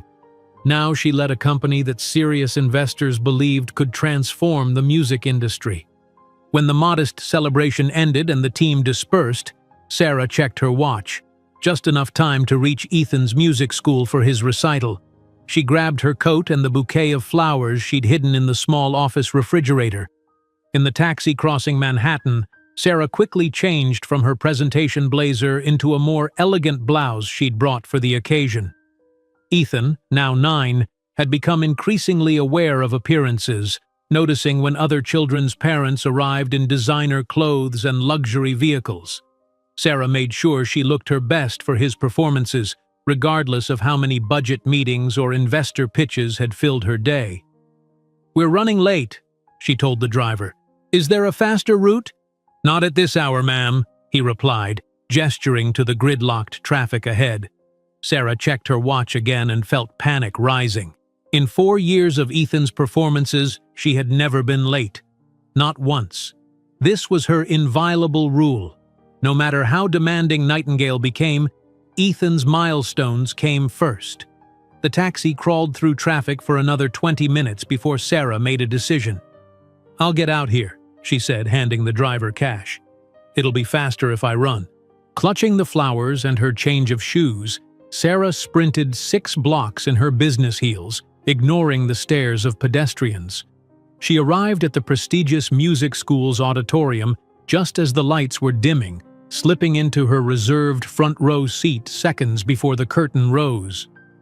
Ethan was 6th on the program, performing an original composition for the first time in a major school recital. As he walked onto the stage, tall for his age with Richard's bearing but Sarah's thoughtful expression, she felt the familiar mixture of pride and wistfulness. He grew more like his father in appearance with each passing year, yet his gentle spirit and creative soul were entirely his own. When he sat at the grand piano, a hush fell over the audience. His composition, titled simply "Mother," began with a delicate, questioning melody that gradually built into something more complex and resolute. Sarah recognized fragments of lullabies she had sung to him as a baby, woven into a sophisticated musical narrative that spoke of love, struggle, and perseverance. Tears slid silently down her cheeks as the piece reached its triumphant conclusion. The audience erupted in applause more enthusiastic than for any previous performer. Ethan stood and bowed formally, his eyes finding Sarah's in the front row. The smile they exchanged contained volumes of shared understanding. After the recital, as parents and students mingled in the reception area, a distinguished older man approached them. "Ms. Walker?" he inquired politely. "I'm Professor James Harrington from Juilliard's pre-college division." Sarah shook his extended hand. "A pleasure to meet you." "Your son's composition was extraordinary," Professor Harrington continued, his gaze shifting to Ethan, who stood slightly behind Sarah. "The technical elements were impressive, but more remarkable was the emotional maturity. It's rare to hear such authentic voice from someone so young." "Thank you, sir," Ethan replied with the quiet confidence he'd developed through years of performances. "Ethan should audition for our weekend program," Professor Harrington said, returning his attention to Sarah. "We work with exceptionally talented young musicians to prepare them for conservatory study." As he handed Sarah his card, she felt a moment of déjà vu, another doorway opening for Ethan, another opportunity that would stretch their resources but couldn't be ignored.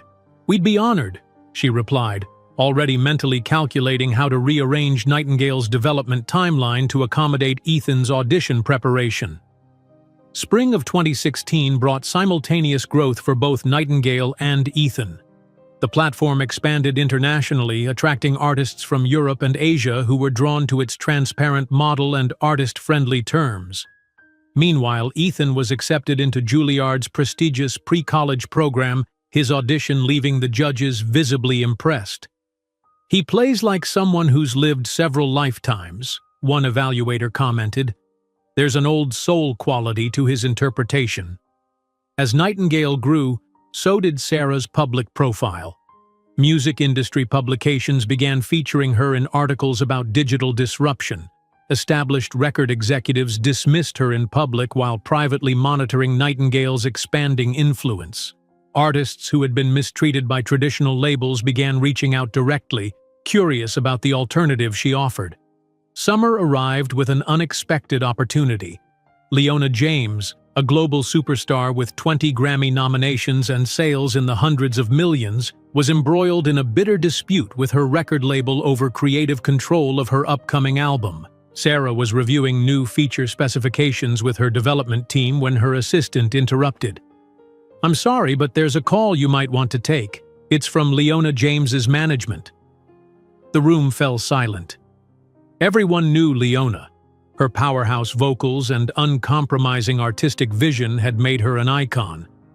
"Put it through to my office," Sarah replied, keeping her voice neutral despite the sudden acceleration of her pulse. In her modest office, Sarah took a deep breath before answering. "This is Sarah Walker." "Ms. Walker, I'm David Mercer, Leona James's manager," came the response. "Leona is interested in learning more about your platform." The conversation that followed was brief but surreal, David explaining that Leona had reached an impasse with Universal Records over her artistic direction and was exploring alternative release strategies. "She'd like to meet via video conference tomorrow if you're available," David concluded. "Of course," Sarah replied, maintaining professional composure while her mind raced with implications. The following day, Sarah sat at her desk, nervously straightening papers as her computer chimed with an incoming video call. When she accepted, Leona James's face filled the screen, the same face that graced billboards and magazine covers worldwide. "Sarah Walker," Leona said with a warm smile that contradicted her formidable reputation. "The woman who's giving record executives nightmares." Sarah laughed, tension breaking. "I think that's an exaggeration, but I'm flattered." "It's not," Leona countered. "I was at a label dinner last month where your name came up. The panic was palpable." She leaned closer to the camera. "That's when I knew I needed to talk to you." Over the next hour, Leona explained her situation. Her label wanted commercial radio hits while she had created a deeply personal concept album. After months of fighting, she was considering extreme options. "They own my previous recordings but not my future," Leona explained.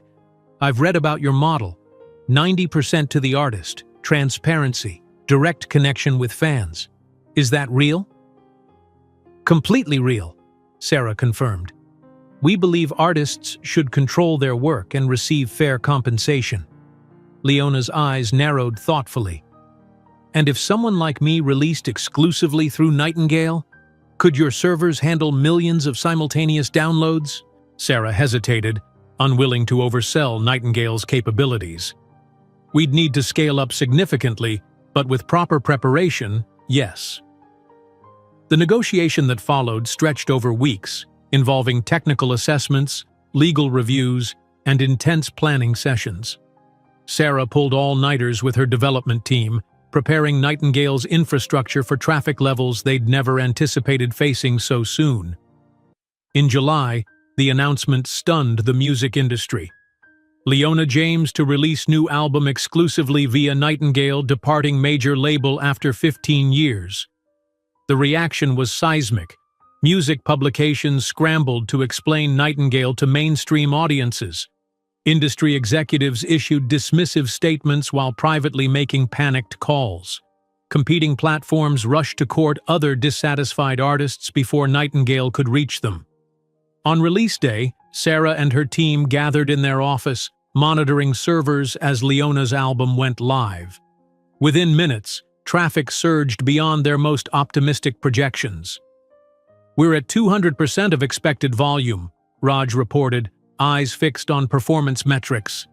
"Servers are holding, but we're reaching capacity limits." Sarah watched the numbers climb with equal parts excitement and terror. This was Nightingale's moment of truth.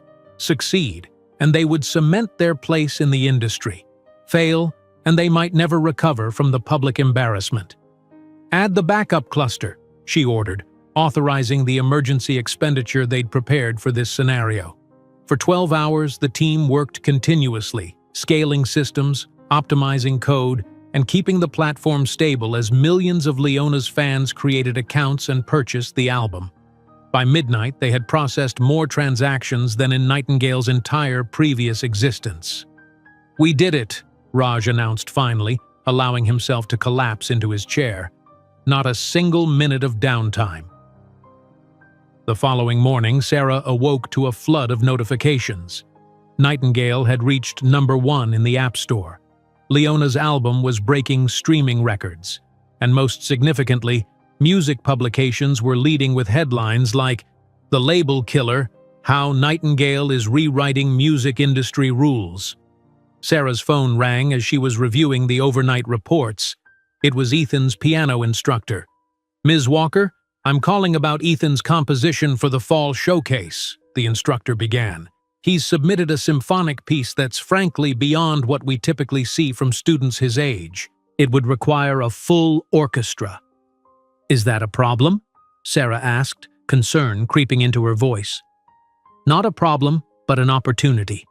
The director of Juilliard's orchestral program heard Ethan's demo recording and wants to feature it in their December performance.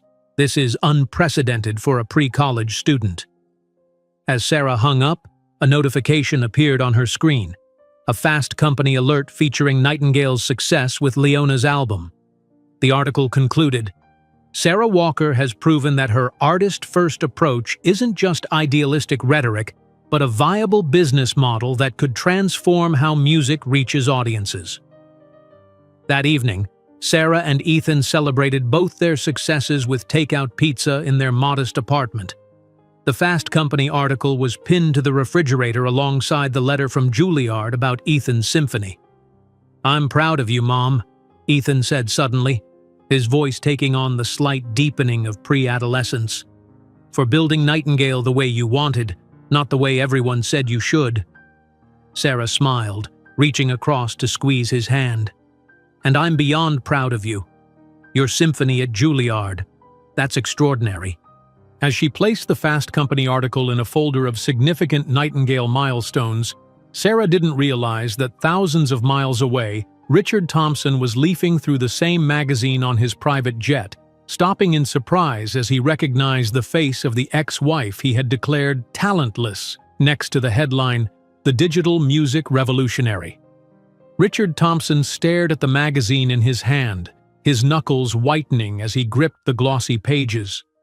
There she was, Sarah Walker, smiling confidently from the Fast Company feature, the headline proclaiming her the digital music revolutionary. His ex-wife, the woman he'd dismissed as talentless, was now being celebrated as an industry innovator. "Sir, we'll be landing in Dubai in 20 minutes, his pilot announced over the intercom. Richard barely nodded, his eyes fixed on Sarah's image. She looked different, polished, confident, successful. Nothing like the frightened, pregnant woman he'd evicted from his penthouse 7 years ago. According to the article, her company Nightingale Records had experienced unprecedented growth following Leona James's exclusive album release. The private jet began its descent, but Richard couldn't tear his eyes from the magazine. He'd been monitoring Sarah's unlikely rise peripherally through business publications, but had dismissed Nightingale as a minor player, a curiosity that would soon collapse under established industry pressure. This feature suggested otherwise. 3,000 miles away in Manhattan, Sarah was experiencing the surreal sensation of having too much office space. Nightingale's new headquarters occupied 2 full floors in a gleaming midtown building, a necessary expansion following their explosive growth after Leona's album release. "The development team needs the entire East Wing," explained Marcus, her newly hired operations director, as they toured the space, "and we've allocated the southwest corner for your executive office." Sarah paused at the floor-to-ceiling windows. The view of Manhattan stretched before her, skyscrapers catching the morning light. Just 3 years ago, she'd been working from a tiny Brooklyn office with only Raj and 2 part-time employees. Now she led a team of 80 with expansion plans for offices in London and Seoul. "Ms. Walker?" Marcus prompted. "Is the office location acceptable?" "It's perfect," she replied, turning from the window. "But let's convert half of it into a soundproof studio where artists can record demos when they visit. I don't need that much space." That evening, Sarah took a taxi uptown to the Upper East Side, where she and Ethan had recently moved into a spacious 3-bedroom apartment.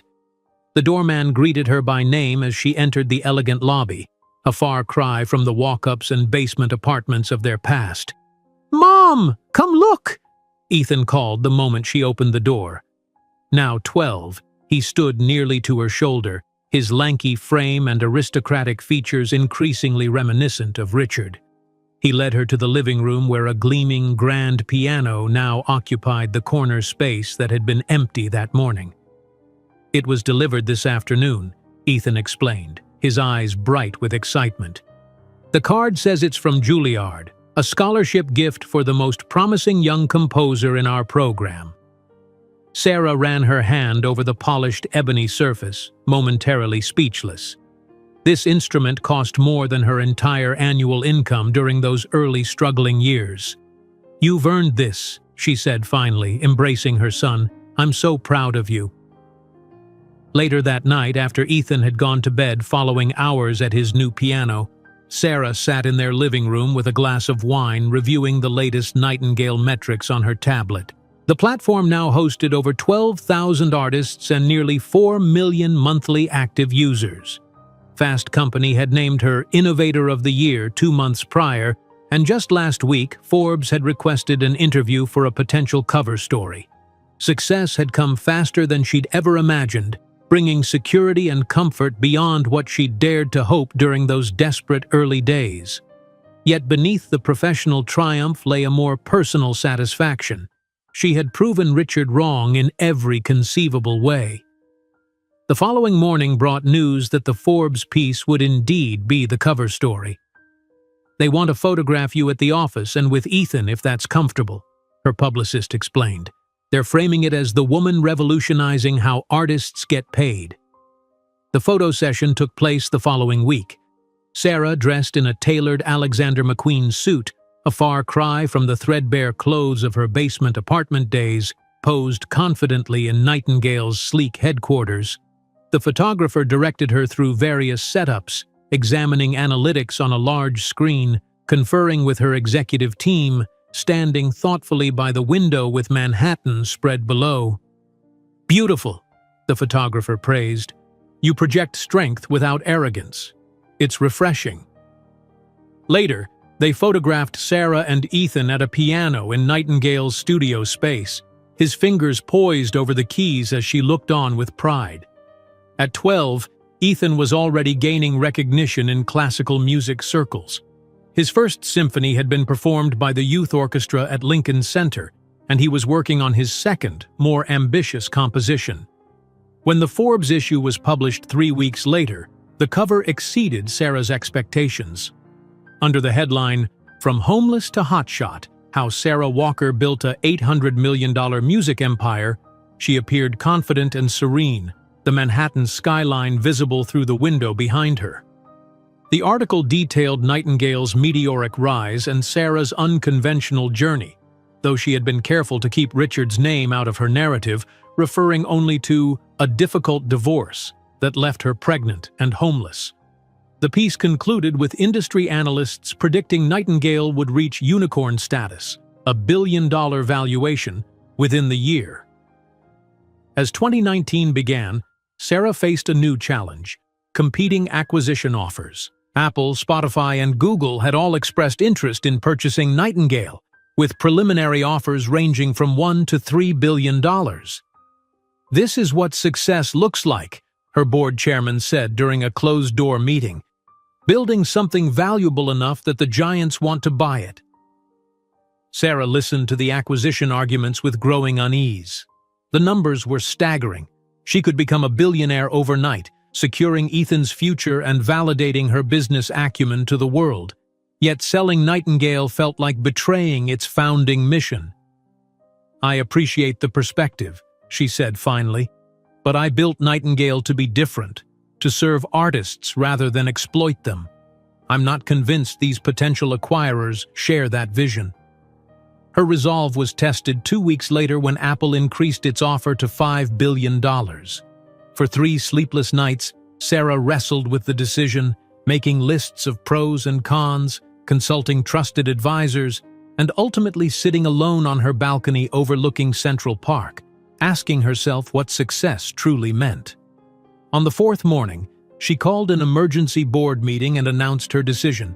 "Nightingale is not for sale. Not to Apple, not to anyone. Our mission matters more than an exit strategy." 2 board members resigned in protest, but Sarah stood firm. The tech press buzzed with speculation about her decision to reject one of the largest acquisition offers in music tech history. Meanwhile, across the country in Chicago, the Thompson Hotel Group was facing unprecedented challenges. The post-pandemic travel collapse had hit luxury hotels particularly hard, and a series of ill-timed expansions had left the company over-leveraged. Financial publications began running stories questioning the company's future, with headlines like, "Thompson Hotels, a dynasty in decline."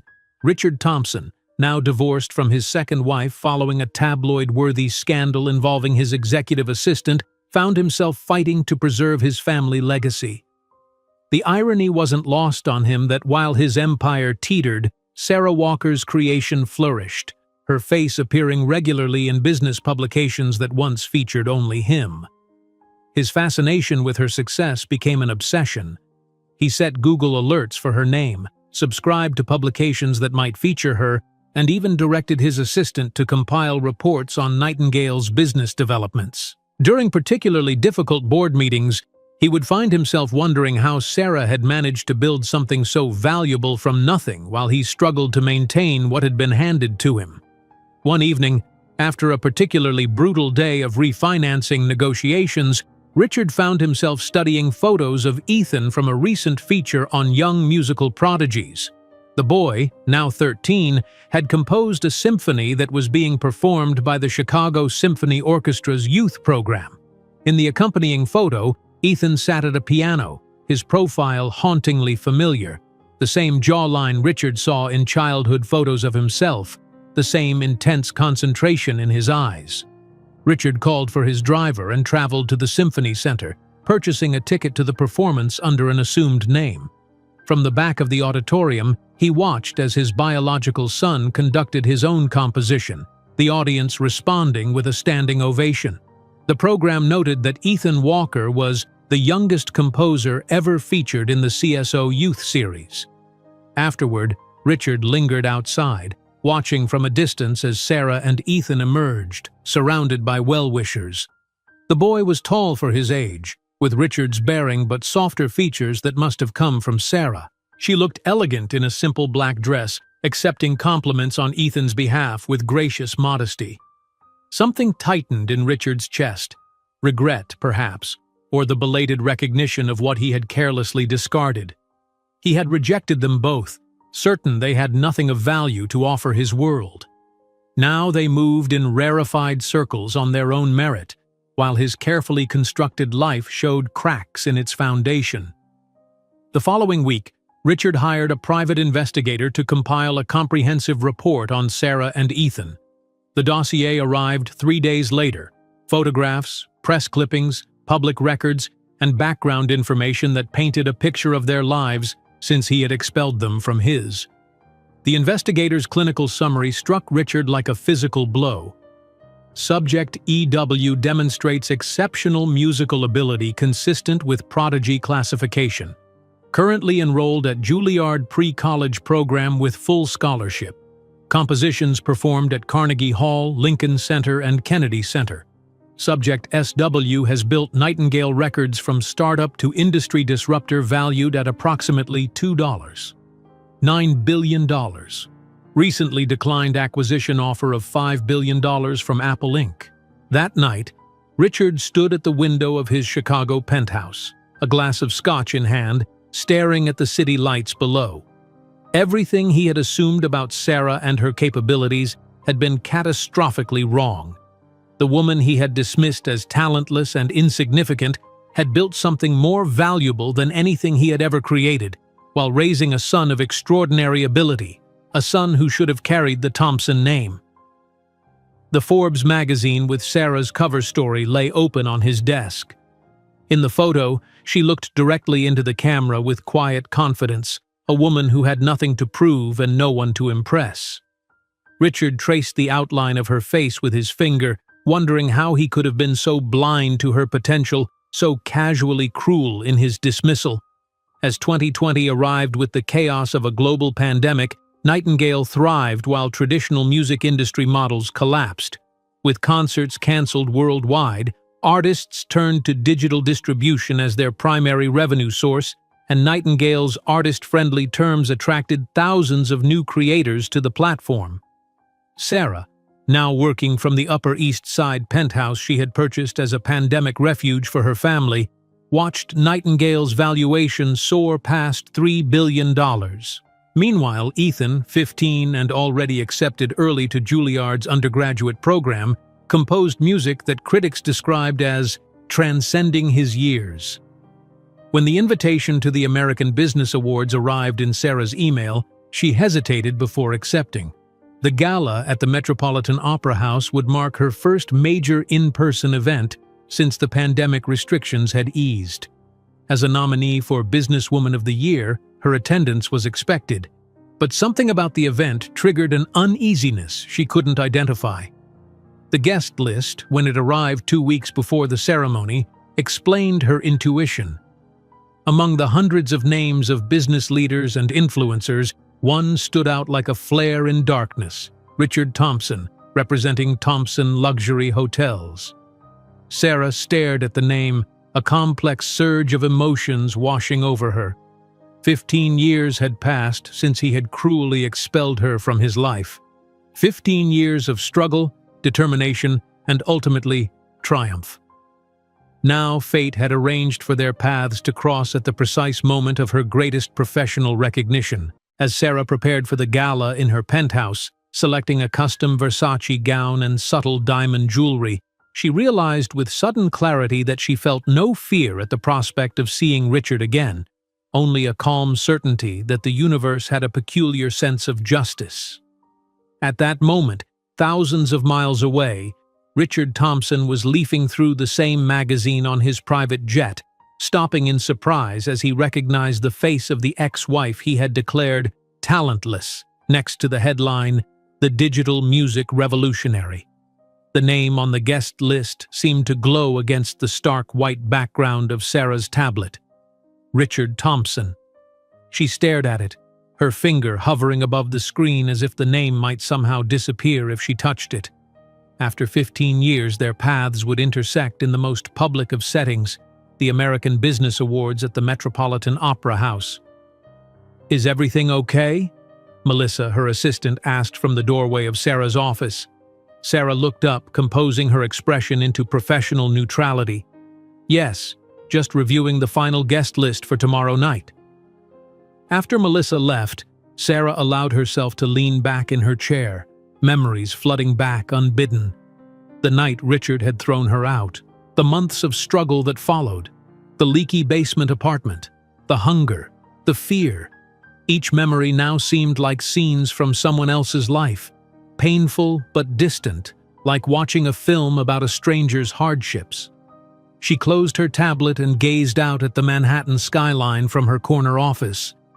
Nightingale Records now occupied 3 floors of prime real estate, its value exceeding $3 billion. The journey from that night in Chicago to this moment seemed impossible, yet here she was. Her phone buzzed with a text from Ethan. "Finished rehearsal early. Coming by the office. Need anything?" Sarah smiled.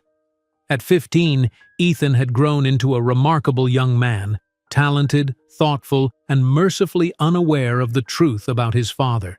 She had kept her promise to herself, planning to tell him the full story when he turned 18. Now, with Richard's imminent appearance at the awards, that timeline might need acceleration. 20 minutes later, Ethan walked into her office, his tall frame and confident stride increasingly reminiscent of Richard. The resemblance sometimes caught Sarah off guard. The same blue eyes, the same jawline, though softened by her features. "How was rehearsal?" she asked, embracing him briefly. "Professor Levine says the third movement needs work," Ethan replied, dropping his messenger bag onto a chair. "But he thinks the symphony will be ready for the premiere next month." He studied her face with unexpected intensity. "You seem tense. Is it about tomorrow's award?" Sarah considered deflecting but decided on a partial truth. "The guest list includes someone from my past, someone I haven't seen in a very long time." "An ex?" Ethan asked with the directness of adolescence. "Yes," she admitted. "From before you were born." Ethan shrugged with teenage nonchalance. "Will seeing him bother you?" "Not in the way you might think," Sarah replied carefully. "It's complicated." "Most things worth talking about are," he said with surprising wisdom. Then, with a swift change of subject characteristic of his age, "Can we order sushi for dinner? I'm starving." That evening, in her Upper East Side penthouse, Sarah stood before her closet considering her options for the following night. The awards ceremony demanded something extraordinary, not just for the cameras or the industry peers, but now for a more personal audience. Her stylist had delivered several options, but Sarah's hand went immediately to the midnight blue Versace. The gown was elegantly understated at first glance, but magnificent in its details, hand-embroidered with subtle silver thread that caught the light like distant stars. It projected quiet confidence rather than desperate attention-seeking. "That one," said Ethan from the doorway, now in sweatpants and a Juilliard t-shirt. "It looks like you." Sarah smiled. "How does a 15-year-old boy know anything about evening gowns?" "I know my mom," he replied simply. "You don't need to try too hard. You never have." The next morning brought final preparations. Sarah's hair and makeup team arrived at 10, transforming her into the polished CEO the world expected. The stylist made last-minute adjustments to the gown. Her security team confirmed transportation arrangements and reviewed protocols for the red carpet arrival. Through it all, Sarah maintained outward calm, though her thoughts repeatedly drifted to Richard. Would he have aged well? Would he recognize her immediately? Would his face betray any reaction to seeing the woman he had once discarded now celebrated as an industry titan? "Are you nervous about tonight?" Ethan asked as they shared a light lunch. "Curious would be a better word," Sarah replied. "The music industry has changed dramatically since Nightingale launched. Tonight represents acknowledgement of that change." "You're deflecting," Ethan observed with a slight smile. But that's okay. You've earned whatever feelings you have. By 6 o'clock, Sarah was dressed and ready, the Versace gown complemented by simple diamond studs and a single platinum bracelet. Ethan, handsome in his first custom tuxedo, stood beside her in the elevator descending to the waiting limousine. "You look beautiful, Mom," he said as the doors opened, "and terrifying in the best possible way." Sarah laughed, the tension breaking momentarily. Terrifying wasn't the goal, but I'll take it. The ride to Lincoln Center passed in comfortable silence, Sarah occasionally checking her phone for last-minute messages from her team.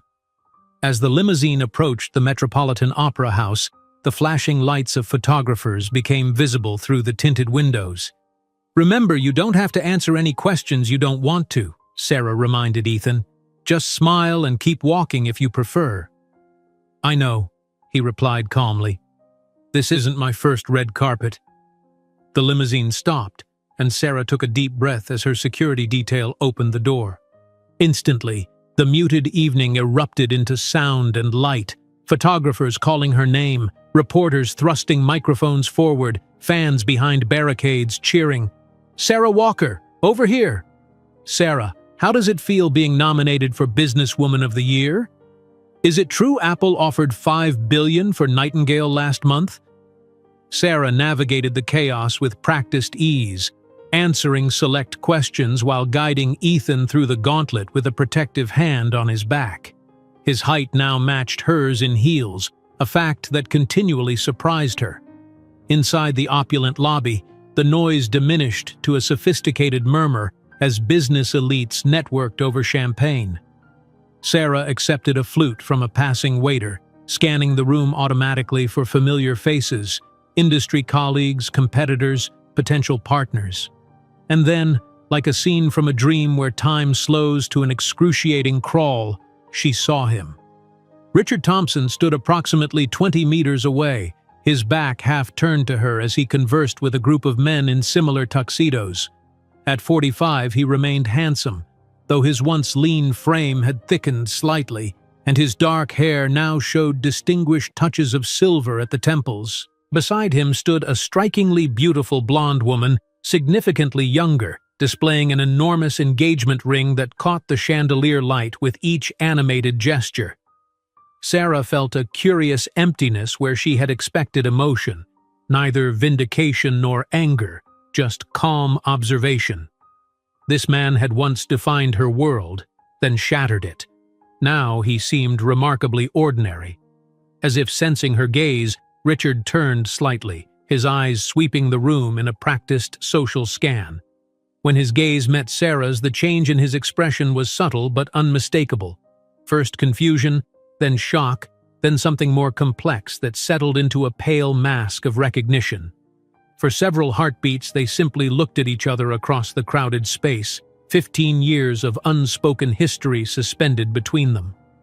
Sarah didn't smile or nod, merely held his gaze steadily until he broke the connection, turning abruptly back to his companions.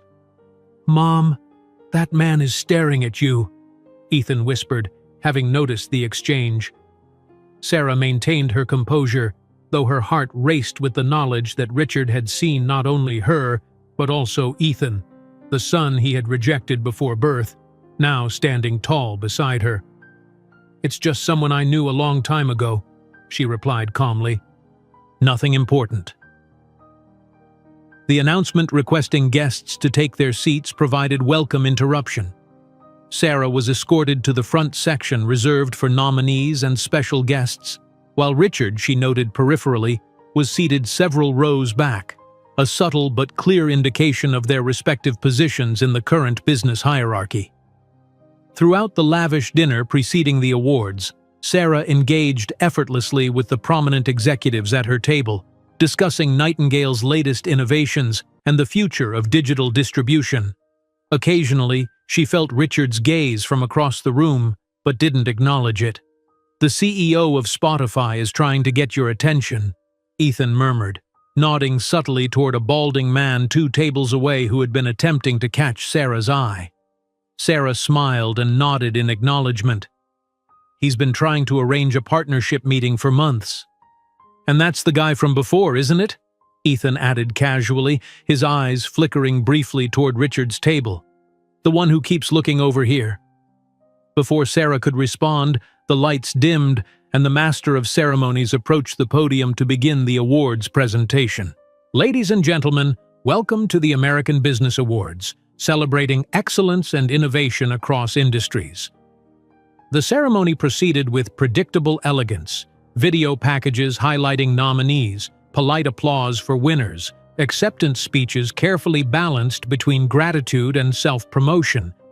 Sarah listened attentively, applauding colleagues, her mind occasionally drifting to the man seated rows behind her, wondering what thoughts might be circulating behind his impassive expression.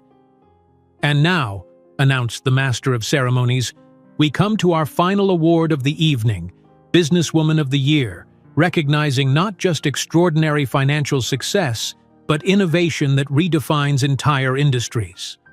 The large screens throughout the venue began playing a video highlighting the Nightingale Records journey. Starting with just $10,000 in 2011, Sarah Walker revolutionized how artists distribute music, eliminating intermediaries and returning creative and financial power to musicians. Today, Nightingale processes 43% of all independent music consumed globally, with 87 million active users. The camera found Sarah in the audience, her face projected on screens throughout the venue as the narrator continued. But perhaps more remarkable than these numbers is the philosophy behind them, a commitment to transparency, artist ownership, and fair compensation that has forced an entire industry to reconsider practices unchanged for decades. As the video concluded, Sarah felt Ethan squeeze her hand. The gesture centered her, reminding her of what truly mattered, not Richard's belated recognition, but the journey she and her son had traveled together. And the award for Businesswoman of the Year goes to Sarah Walker, founder and CEO of Nightingale Records. The audience rose in thunderous applause as Sarah made her way to the stage, conscious of her posture, her expression, the symbolism of this moment.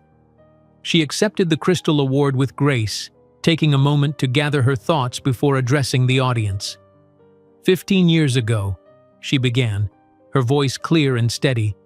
"I slept on a friend's sofa, pregnant and abandoned, with $200 in my bank account and a dream that seemed impossible.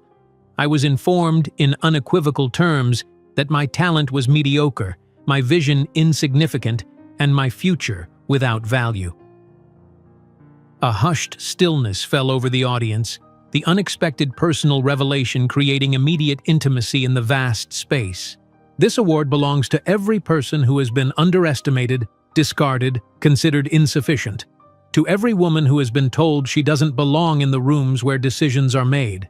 To every artist who has been exploited by a system designed to enrich executives, not creators.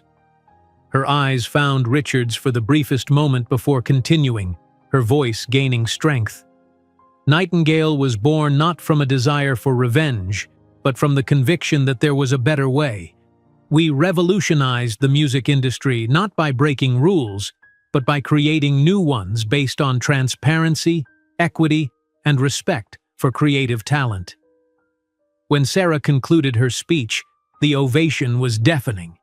Ethan rushed to embrace her as she descended from the stage, tears of pride shining in his eyes. While the applause still echoed, Sarah knew with absolute certainty that somewhere in that audience, Richard Thompson was finally beginning to understand the magnitude of what he had so carelessly discarded 15 years ago.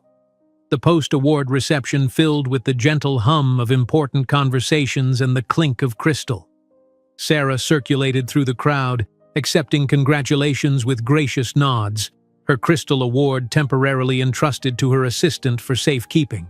Photographers continued to capture her in candid moments, documenting her triumph for tomorrow's business pages.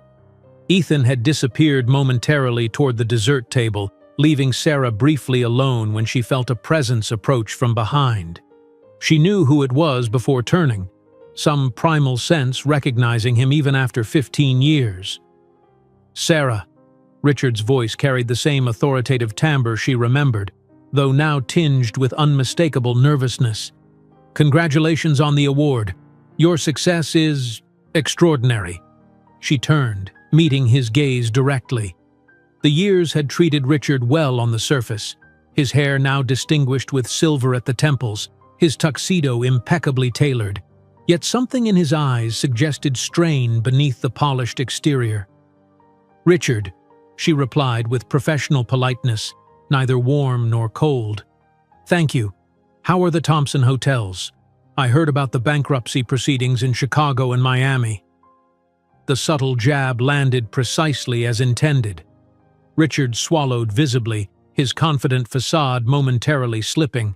"Challenging times for the hospitality sector," he recovered quickly. "But we're restructuring. The Thompson name still carries significant weight in luxury markets." He hesitated, his eyes flickering past her shoulder. "Sarah, I didn't know you had continued with the pregnancy." The statement hung between them, 15 years compressed into a single confession of ignorance. "Did you imagine I would follow your suggestion?" Sarah asked, her voice steady. "That I would simply erase our child because it was inconvenient for your image?" Richard's gaze dropped momentarily. "I wasn't in a place to be a father then. My priorities were—" He trailed off, perhaps realizing how hollow any explanation would sound. "Your priorities were perfectly clear," Sarah replied. The conversation paused as Ethan approached, balancing 2 small plates of dessert.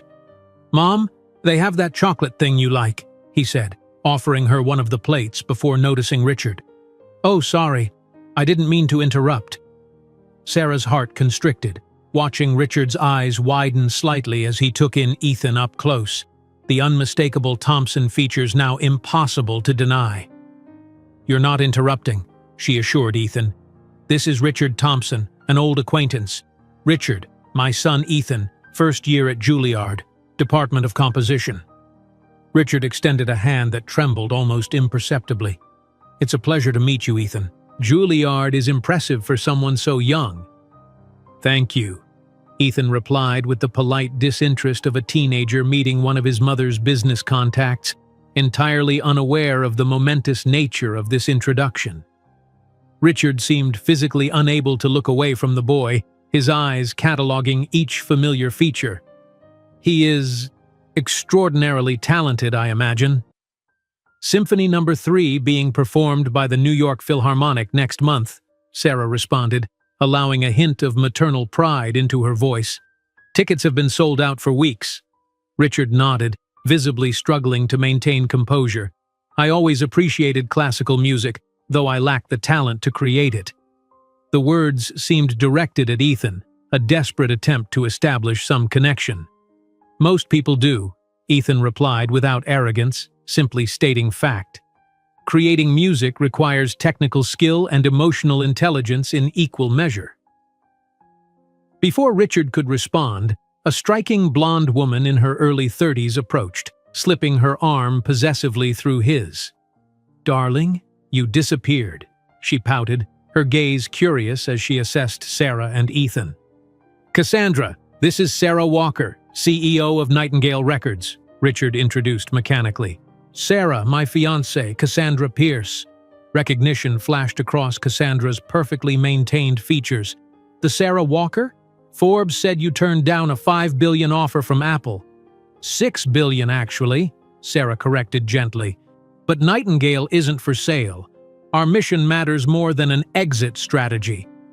Cassandra's eyes widened appreciatively. "That's incredible. Richard always says true conviction in business is rare. He must have known you'd be successful when you two were—" She hesitated, suddenly uncertain of their past connection. "Acquainted," Sarah supplied smoothly. "Richard and I knew each other briefly in Chicago many years ago." Richard's expression suggested he was enduring physical pain, trapped between his past and present. A Wall Street Journal photographer approached the group, camera raised. "Ms. Walker, could I get a photo of tonight's winner with her family?" the photographer asked. "Of course," Sarah agreed, positioning herself beside Ethan. "Mr. Thompson, Could you step aside? Just the family in the photo, the photographer requested casually. The comment struck Richard like a physical blow. He stepped back, murmuring apologies while Cassandra watched the exchange with growing confusion. The camera flashed, capturing Sarah and Ethan, mother and son, a complete family unit without him. As the evening began winding down, guests gradually dispersed toward waiting cars. Sarah and Ethan were preparing to leave when Richard made one final desperate approach near the elevators, having momentarily detached from Cassandra. "Sarah, could we speak privately? Please. There's so much I need to say." His voice had lost its practiced confidence, revealing something raw and urgent beneath. Sarah regarded him with a complex mixture of emotions, not hatred or anger, but something closer to pity, mixed with indifference. "I believe you said everything 15 years ago, Richard. Some words can't be withdrawn. I know, but he's my son." Richard lowered his voice, glancing toward Ethan, who stood several yards away, texting on his phone. "I have rights." "Rights?" Sarah interrupted, her tone still calm but razor-sharp. "You signed documents renouncing any rights. Documents your lawyers drafted meticulously." Richard stepped closer, desperation evident. "I was a different person then. I made a terrible mistake. Sarah, look at him. He's my blood." "He is my son," Sarah countered firmly. "The blood he carries is irrelevant to the character he's built, the talent he's developed, the man he's becoming. You chose not to be part of that." Richard's composure cracked entirely, revealing the panic beneath. He grasped Sarah's arm, his grip just tight enough to betray his emotional state. "Please, Sarah. The Thompson hotels are struggling. We could find common ground, perhaps a partnership, a chance for me to know my son and—" Sarah removed his hand calmly but firmly. "I understand now. This isn't about Ethan at all, is it? It's about saving your failing empire." Realization dawned in her eyes. 15 years ago, you told me I had no value. Today you discover I'm worth billions more than you. What perfect irony. Richard paled. "That's not fair. I admit I was wrong about you, catastrophically wrong, but I have a right to know my son." "You had that right 15 years ago," Sarah replied. "You signed it away for $200,000 and a confidentiality agreement. Ethan deserves better than a father who suddenly discovers his existence when it might be financially advantageous." "Is everything okay?" Ethan approached, sensing tension despite being out of earshot. "Everything's fine," Sarah assured him. "Mr. Thompson was just leaving." Richard looked desperately between them, opening his mouth to speak before apparently thinking better of it. "Congratulations again on your award, Sarah," he finally managed, attempting to salvage some dignity. "Ethan, it was truly a pleasure to meet you." With that, he retreated toward Cassandra, who waited by the main exit, her expression suggesting questions would follow. In the limousine heading uptown, Ethan broke the silence. "That man, Richard Thompson. There was something weird about how he looked at me." Sarah kept her expression neutral. "What do you mean?" "I don't know." Ethan frowned, like he was trying to figure something out. "And the way you two talked, it seemed tense." Sarah considered her response carefully. "Richard and I have a complicated history." "Was he more than an acquaintance?" Ethan asked perceptively. Sarah took a deep breath. "Yes, but that's a longer conversation, one we should have soon." She reached for his hand. "Not tonight, though. Tonight is for celebrating." Ethan nodded, accepting the temporary deflection. "You were amazing up there, Mom. When you talked about being abandoned and pregnant, was that about my father?" The directness of the question caught Sarah off guard. She'd always known this moment would come, had prepared for it, yet the reality felt overwhelming. "Yes," she answered simply. "It was." Ethan absorbed this information silently as the limousine glided through Manhattan's glittering streets. "Will you tell me about him someday? The whole story?" "Very soon," Sarah promised. "You deserve to know everything." The following morning, Sarah woke to her phone buzzing incessantly. Melissa had sent multiple urgent messages with links to the Wall Street Journal and other publications. The headline made her sit upright. Confrontation at Met Opera. Billionaire CEO Sarah Walker and ex-husband who abandoned her pregnant have tense encounter. The article featured a photograph of her and Richard mid-conversation, their body language telling a story more eloquent than words. The journalist had apparently captured fragments of their final exchange, and sources had confirmed the history of Sarah's abandonment 15 years earlier. By noon, the story had gone viral, dominating business news and spreading to mainstream media. Sarah watched from her office as CNBC ran a segment analyzing the dramatic reunion and its potential impact on both companies' stock prices. Thompson Hotels had already dropped 17% since market opening. Richard Thompson has canceled all public appearances for the week, Melissa reported, entering with the latest updates. His publicist issued a no-comment statement, and Ethan is on line 3. Sarah's heart sank.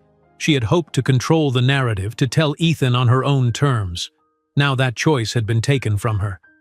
She took a deep breath before picking up the phone. "Hi, sweetheart." "Mom."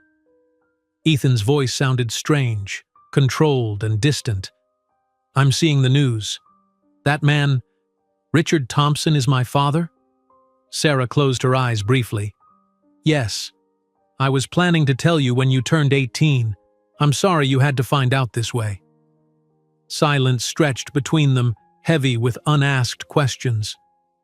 "Why didn't you tell me before?" "Because he chose not to be part of our lives, Ethan. He threw me out when I was pregnant, said I had no talent or value, and offered money for me to abort you. Later, he signed documents renouncing any parental rights." Another long silence followed. "I see." Two simple words that couldn't possibly convey the complexity of what her son must be feeling. "Do you want to come home?" Sarah asked gently. "We can talk about everything." "I need some time to process this," Ethan replied, his voice steady despite the circumstances. "I'll call you later." As she hung up, Sarah felt an unexpected sense of calm. The truth she'd carried for 15 years was finally in the open. Whatever came next, they would face it together, as they always had. While Sarah was navigating the personal fallout of the public revelation, Richard Thompson sat in his Plaza Hotel apartment, watching his professional life crumble in real time. The stock was in freefall, the board was demanding emergency meetings, and his fiancée had stormed out after a volatile argument about his concealed past. His assistant announced through the intercom, "Sir, Sarah Walker is here." Richard paused at the sound of Sarah's name, looking momentarily disoriented as he glanced toward the intercom. "Send her in," he managed, straightening his disheveled appearance as best he could. The opulent Plaza Hotel suite, once a symbol of his success, now felt like a gilded cage. Newspapers lay scattered across the coffee table, each headline more damaging than the last. His phone had been buzzing relentlessly with calls from board members, shareholders, and crisis management consultants, all ignored for the moment. When Sarah entered, Richard was struck by the contrast between them. Despite the media storm, she looked composed, her simple black pantsuit radiating quiet authority. He, meanwhile, had abandoned his jacket and tie, his rumpled shirt suggesting a man unraveling. "I didn't expect to see you," he said, attempting to regain some semblance of his usual confidence. "I'm here because Ethan asked me to come," Sarah replied, declining his gestured invitation to sit. "He wants to meet you." Richard froze, disbelief washing over his features. "He wants to meet me? After everything that's come out?" "My son has a natural curiosity and a generous heart, qualities he didn't inherit from you." Sarah's tone remained measured. "He desires to understand his own history." Hope flared in Richard's eyes. "Sarah, I don't know how to thank you." "I'm not doing this for you," she interrupted. "I'm doing this for him. And there are conditions." Sarah outlined her terms without room for negotiation. Meetings would be supervised initially. Richard would make no attempt to use Ethan for publicity or to access her business. There would be no extravagant gifts or attempts to buy affection. And most importantly, Richard would have no parental authority or input into decisions about Ethan's life. You are, at best, a biological connection with whom he may choose to develop some type of relationship, Sarah concluded. If you cause him any emotional harm, you will disappear permanently. Is that clear? Richard nodded, uncharacteristically subdued. Crystal clear. I just want a chance to know him. One more thing, Sarah added. I saw how you looked at me last night when you mentioned Thompson Hotel's struggles. To be absolutely clear, there will never be a business relationship between us. Nightingale will never invest in, partner with, or rescue your company. This is solely about Ethan's wish to understand his origins. The following week, Richard waited at a small cafe in Central Park, having arrived 30 minutes early out of anxiety. He'd changed outfits 3 times that morning, eventually selecting casual attire, expensive but understated, hoping to appear approachable rather than intimidating. When Sarah and Ethan appeared on the path, Richard felt his heart race. Seeing his son walking toward him, tall, confident, unmistakably carrying Thompson jeans, was overwhelming. He stood, awkwardly smoothing his shirt. "Hello," he managed, his typical boardroom confidence nowhere to be found. "Ethan wanted to meet in a public place," Sarah explained, her hand protectively on her son's shoulder. "I'll be at that table over there." As she stepped away, Richard found himself alone with Ethan for the first time. The teenager studied him with unsettling directness, his gaze analytical rather than emotional. "So," Ethan began, sitting across from Richard, "you're the man who abandoned my mother." The bluntness of the statement caught Richard off guard. "Yes," he admitted after a moment's hesitation. "I made the greatest mistake of my life." "Why?" The single word hung between them, demanding an answer that no explanation could adequately provide. Richard considered deflecting, offering excuses about youth or circumstances, but something in Ethan's steady gaze, so reminiscent of Sarah's, demanded honesty. "Because I was arrogant, foolish, and cowardly. Because I thought status and money were more important than people. Because I failed to recognize the extraordinary value of your mother." Ethan absorbed this, his expression revealing nothing. "Did you ever think about me? Over the years?" "No," Richard admitted, the truth painful but necessary. "I deliberately chose not to think about the pregnancy. I told myself it wasn't my concern anymore." He paused, looking down at his hands. "It was easier that way." The conversation continued, uncomfortable but necessary. Ethan asked direct questions about Richard's family, his upbringing, and his business. Richard answered honestly, gradually realizing that the boy wasn't seeking a father but rather filling in blank spaces in his own identity. "Do you regret it?" Ethan asked toward the end of their hour together. "Not the abandonment. I can see you regret that now that my mother is successful.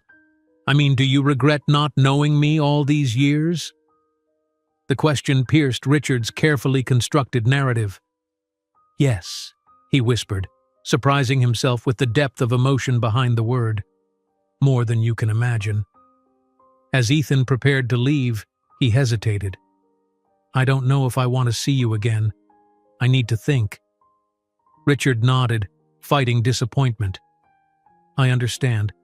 Thank you for meeting me today." Sarah, who had been watching discreetly from a distance, rejoined them. "Ready?" she asked Ethan, who nodded. "Thank you, Sarah," Richard said quietly, "for allowing this." She regarded him with cool assessment. "This was Ethan's choice. My only concern is his well-being." 3 months passed in which Richard's professional life continued its downward spiral. The Thompson Hotel's board called an emergency meeting in early July, the agenda containing only one item: leadership transition. "The brand has suffered irreparable damage," the board chairman stated, not bothering with pleasantries. "The public narrative of you abandoning a pregnant woman who went on to become one of America's most admired entrepreneurs is not something we can overcome while you remain the face of this company." Richard sat silently as they outlined the terms of his removal, a generous severance package in exchange for a quiet departure. His family's company, built over generations, would continue without a Thompson at the helm for the first time in its century-long history. He signed the papers without argument, understanding that fighting would only extend the inevitable. As he cleared his office later that day, removing family photographs and mementos, Richard reflected on how dramatically his life had changed since seeing Sarah at the awards ceremony. His engagement to Cassandra had ended acrimoniously, his professional identity had been stripped away, and his public reputation lay in tatters. During these difficult months, Ethan had agreed to 2 more meetings, brief, carefully controlled encounters that left Richard uncertain where they stood. The boy was unfailingly polite but maintained emotional distance, clearly processing the complexity of their connection in his own way. One evening in late August, Richard received an unexpected delivery, an envelope containing a single ticket to the Kennedy Center in Washington, D.C. Inside was a program for the premiere of Symphony No. 3 by Ethan Walker, performed by the National Symphony Orchestra. No note accompanied it, but the message was clear, an invitation, perhaps a tentative olive branch. The night of the performance, Richard sat alone in the last row of the balcony, having deliberately arrived late to avoid media attention. The Kennedy Center buzzed with anticipation. Ethan's precocious talent had attracted significant interest in the classical music world. When the lights dimmed and the orchestra took their positions, Richard leaned forward. Ethan walked onto the stage to enthusiastic applause, looking both younger and older than his 15 years in formal attire. Instead of taking a seat at the piano, as Richard had expected, Ethan stepped onto the conductor's podium and raised his baton. The music began softly, almost tentatively, before building into something complex and powerful. Richard, who appreciated classical music without truly understanding it, found himself moved beyond expectation. There was something in the composition that spoke of journey, of hardship transformed into strength, of beauty emerging from darkness. In the front row, Sarah watched her son with evident pride, occasionally brushing away tears. Richard observed them from his distant seat, finally comprehending the magnitude of what he had discarded 15 years ago. Not just a wife and child, but the chance to be part of something meaningful, something that would outlast the material success he had prioritized. After the performance concluded to a standing ovation, reporters surrounded Sarah and Ethan in the lobby. Richard remained in the shadows, watching from a distance. "How does it feel being the youngest composer to premiere at the Kennedy Center?" a journalist asked. "I'm grateful for the opportunity," Ethan replied diplomatically, "and eternally grateful to my mother, who believed in me when I was just a possibility." Another reporter thrust a microphone toward Sarah. "Ms. Walker, industry analysts suggest Nightingale will be the first music platform to reach 100 million paying users by year's end. Any comment?" Sarah smiled, her hand resting protectively on Ethan's shoulder. "The future of music doesn't belong to intermediaries, but to creators and their audience. Nightingale simply built the bridge between them." From his place in the shadows, Richard watched as Sarah and Ethan entered their waiting limousine surrounded by admirers. He finally understood the magnitude of his loss. Not just the family he had rejected, but the opportunity to be part of something genuinely significant. Sarah Walker hadn't needed revenge. Her most powerful response had been living extraordinarily well without him, building a legacy that time would not erase. As the limousine pulled away, she didn't look back, not out of lingering resentment, but because her gaze remained firmly fixed on the future she continued to create. The voice Richard had once called mediocre now echoed in the greatest halls of power. And he remained in the audience, a silent witness to the success he could have shared, if only he had recognized the value of what he had so carelessly discarded. If you enjoyed today's video, I'm sure you'll love the next one. Don't waste time. Just click on the screen.